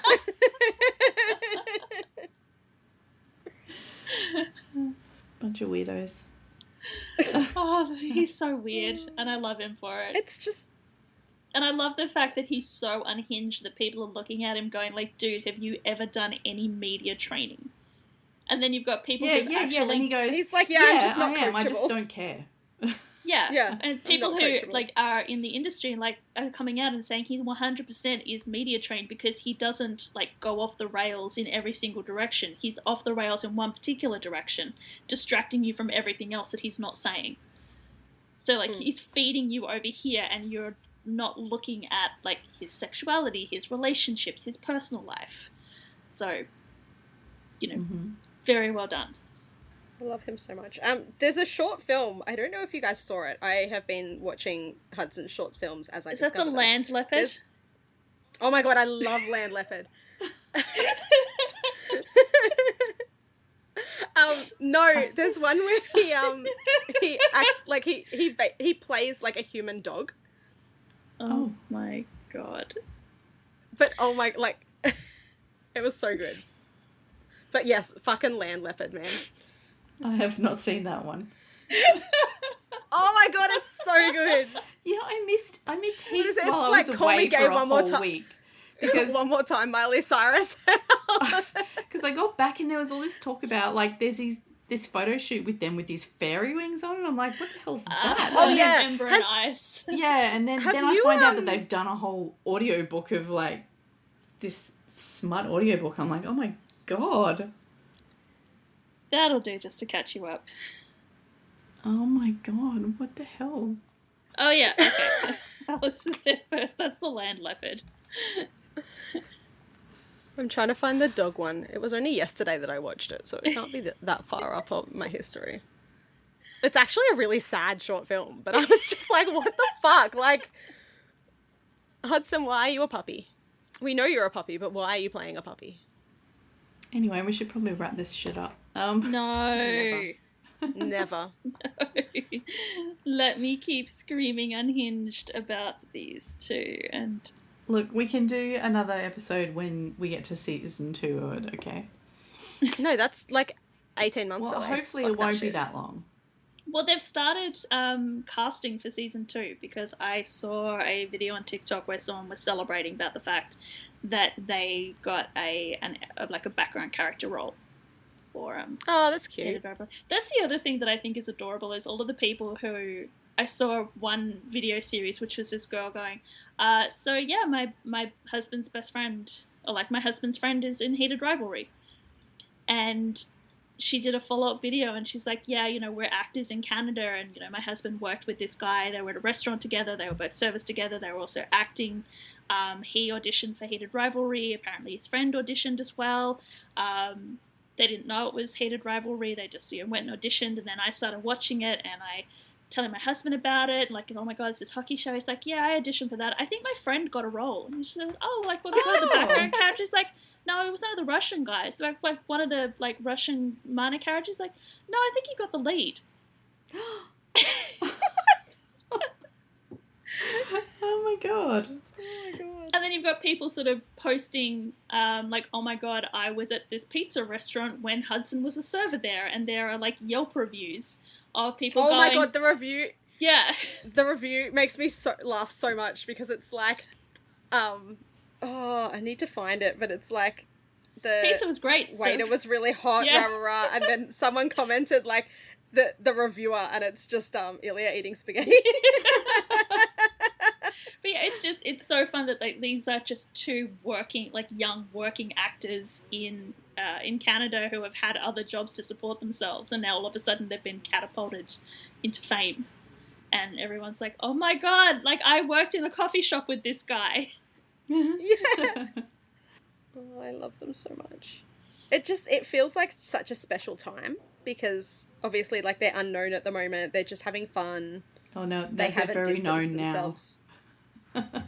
Yeah, but like they haven't like at this point they're not like, oh, like we're better than you, like, Yeah. or distance. It hasn't themselves gone too to much. their heads. Yeah. Well, I can't wait to see what they do next.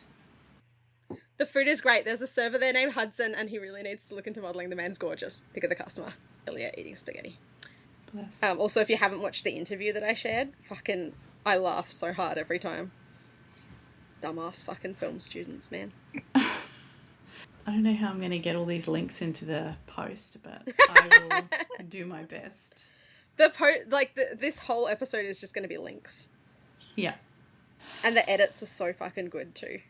And there are a couple of edits that are like Connor and Hudson approved as well. Because I think Connor did an interview and he's like, I've seen this one. They're amazing. So, Yeah. like, they're watching it all as well. Oh, that's terrifying. We love I think you they've run if out of you're time now. listening. Connor's actually said now that he doesn't have time. But he did comment on someone's artwork the other day. But he has been busy the last few days, so he's had to delete his Instagram. Okay. Oh. Because otherwise he just gets like stuck in an endless scroll. It's just like the rest Also, of us. shout out to Connor. Speaking of the spaghetti scene, shout out to Connor who literally just sat there and ate spaghetti 78 times. Yeah, I saw him talking about that. It was right at the end, so he'd already done all his naked scenes or Yeah, whatever. the cottage was the last thing they did. They're just like, okay. Yeah, carb So loading. he just full on ate Yeah. a bunch of spaghetti. He's like, yeah, I hate when they don't eat it. They're like, why the fuck would you eat it? Which is nice. Like in the era of coffee cup acting, you've got Oh my god, the fucking coffee cup. you've got Set her off again. You've got Connor going, no one is going to doubt that I am actually eating this pasta. Literally, and his little like happy wiggle. Oh yeah, it's so cute. He was so happy that whole scene until like Shane had his panic attack. It's cute because I do the happy wiggle. Like it's like Because if you think from the perspective, I One of saw my somebody Sims. mention that when they come in and they're standing at the door and Shane is very awkwardly trying to explain, the way that Ilya is standing is very much how he would be standing if he was about to get dressed down by his father.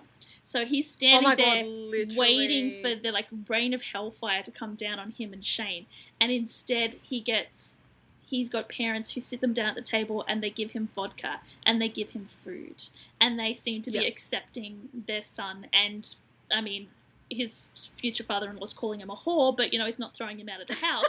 So it's like it says in the book, this is his best day ever because he's getting Yeah. a family. And so yeah, happy pasta wiggle.